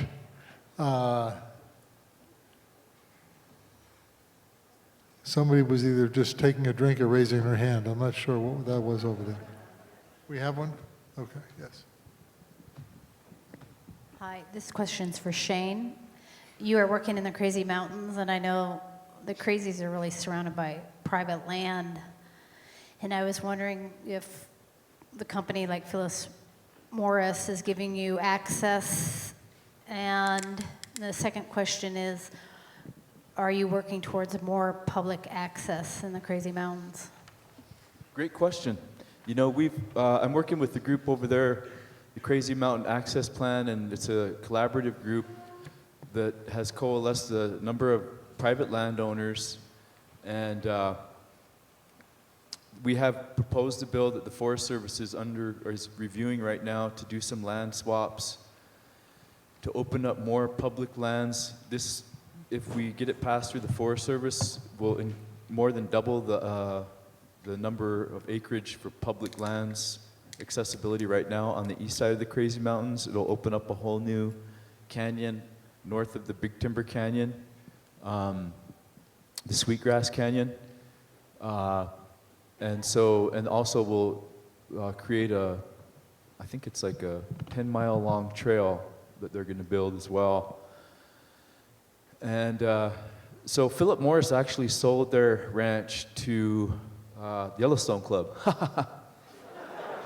So you want to talk about private landowners. If you look at the list of private landowners who own the most land around the Crazy Mountains, you're not just talking about the 1%, you're talking about the 0.1%. All billionaires who own land around the Crazy Mountains. There's a lot of concern that it could turn into their private playground. And so we have not, as of yet, asked to survey any land owned by the Yellowstone Club and the former Philip Morris. These billionaires, you know, they're pretty picky, you know. So we're trying to work with them, you know. Our hope is that we can come to an agreement that everyone will feel real good about. And so that's the dream and the goal. But if we get this first bill passed, that will be a major step. I think people will start to feel good about, you know, where we're at there. Then we can start moving towards the next step, with the ultimate goal, I think, to preserve as much land as we can. This last 30-year plan that the Forest Service submitted for approval to Congress has put out 30,000 acres of either wilderness or backcountry land in the Crazy Mountains, and that was a lot more than my partners at Montana Wild or any of us really thought that they would do. But there's a great film about the Crazies if you want to watch it on YouTube, Awakawa Pia, and it was produced by Wild Montana. I helped to co-produce that, and we're hoping that things will work out. I think so. Things are looking good, honestly. We found a lot of great stuff. We don't know what the next steps are. Maybe to ask for some kind of protection, federal protection. We just don't know. But we want to make it work. That's the most important thing. Thank you. Any other questions out there?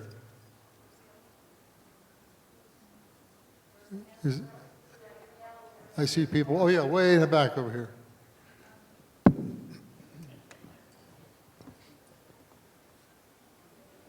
Sorry to make you travel.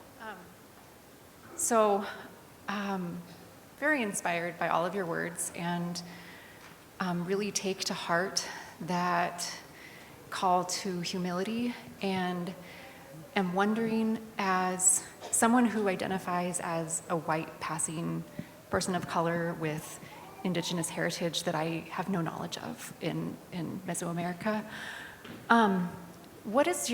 does anybody have any recommendations for non-indigenous people for how to engage and learn in a way that is not appropriative, is not extractive, and is especially rooted in trying to create a cultural shift in the greater society.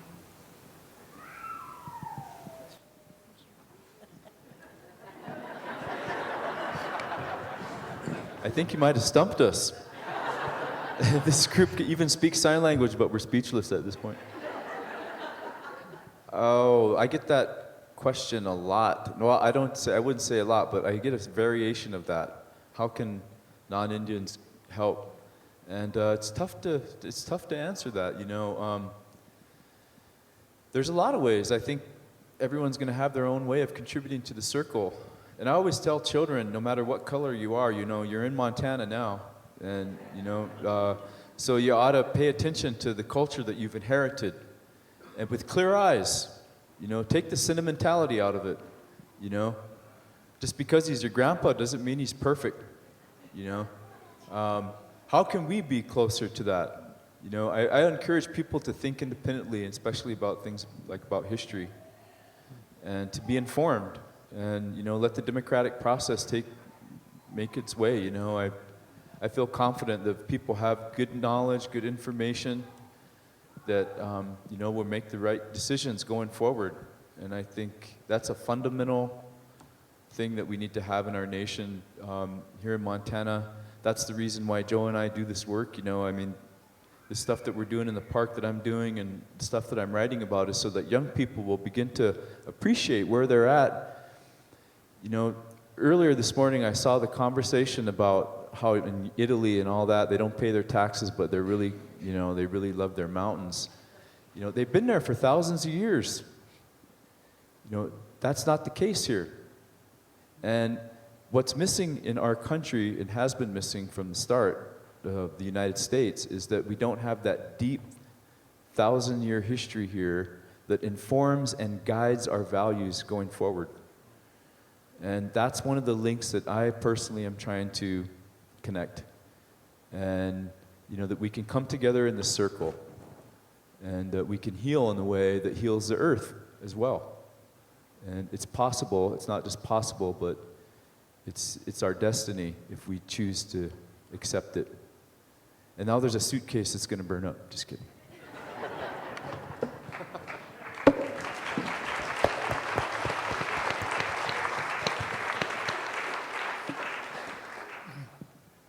Wow. Any other questions? I see one raised over there. The man holding a baby. How you doing? I know this is going to be a long one. You don't have to go into it forever, but I think you gentlemen both have something really interesting that you bring to the table, and the question is the long-term relationship between the tribes in both Glacier and Yellowstone. Joe, I know what you're doing is making a big difference, and Shane, I'd love for you to speak a little bit about your activities later in the summer, if that's possible, because I think what y'all are doing is helping not just your individual tribes, but all the tribes in Montana. Great question. The history of the Yellowstone Park versus Glacier goes back to the railroad. And, the Transcontinental Railroad came through Browning and East Glacier. From the very beginning, the Blackfeet saw that as an opportunity. And so did the Union Pacific. And so they started, using posters of Blackfeet people, come get off the train, take your picture with this Indian, he's a real one, and take an opportunity, right? And so, hey, if someone wants to pay me money to get their picture taken with me, I'll take it, that's some easy money. And I think, over the years, of course, that developed into many other things. That's just one small aspect. The Blackfeet people are very generous, kind people, always been treated with such respect and graciousness when I'm in their community. And, just wonderful to experience that. On the Yellowstone Park, on the other hand, because it's not a through site, it's more of a destination zone. The theme there was to convince people that there were no Indians there at all, and that it was safe because there were no Indians there, and that in fact there never were, because they were afraid of the geysers. You know, these are the same people whose most basic tradition is to go and fast in the mountains by themselves with no food or water, but yet we're supposed to believe they were afraid of geysers. When clearly they were in there, they had place names for everything. And so I think the goal for the teepee village is to establish a native presence in the park. The park is committed to that. They've got an interpretive center set up this year at Old Faithful that's separate from our teepee village. That's going to move forward with or without us. Our project is not being funded by the park or by Yellowstone Forever or any other fundraising branch of the park. And that's how we like it. We want to be independent. You know, and one of the things that, you know, I've told folks from the beginning is this is not for tourists. We're going to be there for us, for our kids, for our ancestors, for future generations. And we're not there to sell ice cream cones or get our picture taken. You know, we're there to go with dignity and respect. I mean, sure, we'll take pictures if you want to pay us.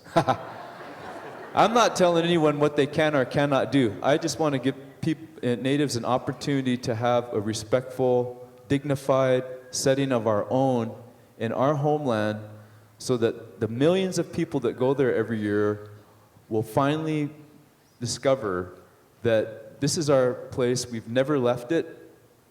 We know this place well. When you go to all these different sites in the park, it might seem like Disneyland to you, but this is where people prayed. You know, this is where people met one another on common ground, and they healed. And our nation needs healing right now. That's one of the reasons why people go to the park. That healing can be much greater, I think, for everyone if we are fully cognizant of what we're learning about in that landscape, and why it has such deep roots in the human condition, and why our country is still fragmented, because we're disconnected from that deep history, and how to come to terms with all that. So thanks for giving me the opportunity to speak to that. You know, it's a dream come true, really. I feel really proud of the people that we have that are going to be on board. Joe, I was just talking to him, I invited him. And we have other Blackfeet that are going to be there representing the Great Blackfeet Nation as well. And it's a way for tribes to come together. You know, as a Crow Indian, you know, I'm well aware of all of the things that people say about Crow Indians, you know. And they can say whatever they want. I want to move forward. And that's what we're doing. And it's easy to do it with people like Joe. So, thank you very much.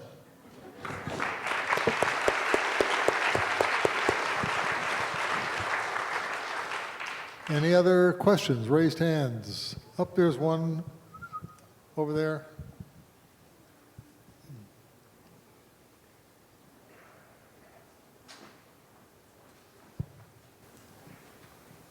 Hi, my question is for Joe. My family's from the Blackfeet Reservation. Both my parents were born and raised there on ranches off Duck Lake Road. And I'm just curious your input on, you know, with the buyback for tribal land when some of those ranches aren't being kept by the younger generations, because Woodrow Brown was my grandfather, and I would say probably 90% of the ranch was sold back to the tribe. But then there are also big ranches on the reservation that are owned by white families. And I'm not positive on this, but when it comes to time that they sell their ranches, if it's deeded ground and it's sold to, you know, another white man that comes to the reservation, like the Buffalo Ranch up by Chief Mountain that I've heard now is for sale, along with the old North Fork Ranch. Do you see that affecting the traditional lands and the way things are handled, having some of those really large ranches owned by white families? Has that made a big difference? I feel like a lot of these places are being sold wrongfully, just for the the money aspect and riches. A lot of the places that are sold have a lot of spiritual value and connection. They could have teepee rings on them, or even stuff that's not even surfaced yet. But most of the stuff is on the surface. A lot of times we give away things that we don't even know that's important to us, because we don't have that core belief system that of land, how important it is to us, and how big of an impact it can change ourselves and ourselves as a people as a whole. And as a Blackfoot person, we never said I. We always believed in we, or us, and we always looked out for each other. And that's kind of the way that I try to live my life. But sometimes this land is sold, and with the buyback program and stuff like that, and I'm sure that a lot of these lands are going into the wrong hands, but I don't think there's anything we could do about it, because it's inevitable.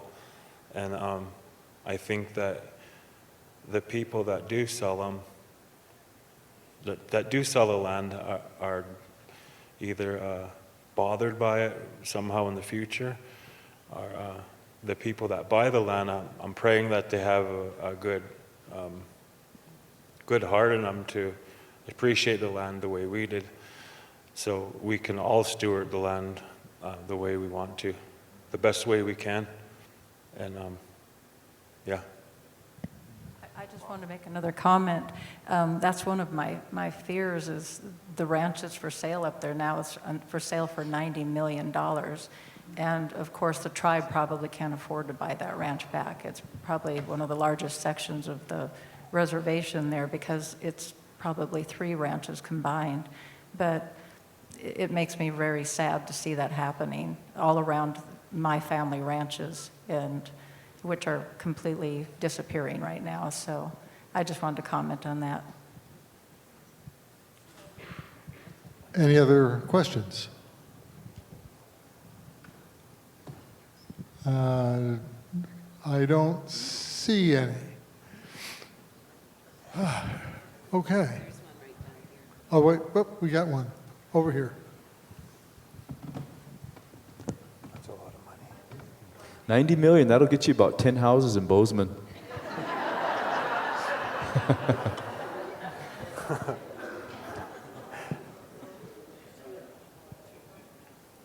Thank you so much. Is it on? Talk into the top of it. Thank you so much for this humble and heartfelt presentation. And I just want to think about ways when we leave here how we can pull together better and look beyond colonial boundaries and ground ourselves to the water and grow relationships around the sacred water we share from the Arctic all the way down and even further south. We also have to keep in mind our brothers and sisters in Central and South America that are getting wiped out daily over extractive industries. And so anyway, I just want to thank you, because I think it's important that we become conscious of our shared place on this Turtle Island without colonial boundaries. And if I could just thank you for those wonderful words. And all of us are speaking from the heart, I can tell you. If you'd like to support our cause, the Teepee Village Mountain Time Arts is the group that's producing it.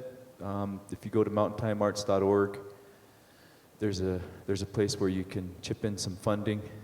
We could use 90 million too. I don't know if we'll make that much, but we'll give it a shot. Thank you.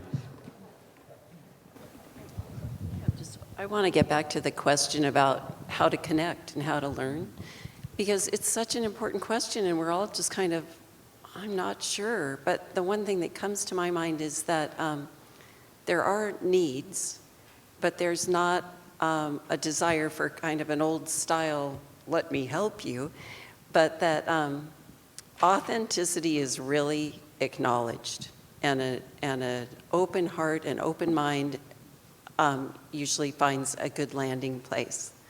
So I think just ask the universe to bring you an opportunity and the doors will open.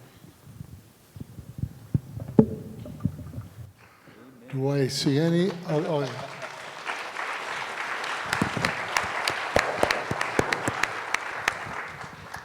Any other questions? If I'm not seeing the hand, and there's one up there, make a noise. Okay, I'm going to going, gone. You know, one of the things that I've been thinking about during this whole thing, trying to find a way, a simple analogy that we can take from here when we talk to our neighbors, or we talk to our family, our friends, and they say, well, you know, what'd you learn? What's different than what we already know? Just picture if you go home tonight and you sit down and you're out on the porch having a cocktail, and a car pulls into your driveway, a government car. And the guy gets out and he says, hi, France just sold us this property. I'm here for the United States. They just sold it to us, so it's ours. You got to go. We might let you stay in the garden shed in the back for a while, but you got to go. That is basically what happened to all the indigenous tribes. That's what we did to them. And imagine if that happened to us. And I hope that opens some eyes, and I know we've all had our eyes opened here, but it might be a quick way to just deliver a little bit of the sense of the sort of historic injustice that hopefully this whole process is beginning to unravel a little bit. I thank you guys and lady. It was very good. I appreciate it. And this wraps today. Doesn't wrap tonight, though. We are having a dinner here tonight. If you are one of the, if you bought a ticket, it'll be starting at. We'll open the doors at 5:30. 6 o'clock begins a cocktail hour. Not surprisingly, it goes till 7. Then we're going to serve dinner. At the end of dinner, we're going to auction off that incredible painting that Kevin Red Star has painted specifically for this event. And some of you will be here. Shane, I know you're going to be part of that. And we look forward to having that. And then tomorrow, we start at noon. Back here, we have a full afternoon, and I hope you can all make it. And thank you again for all your support today.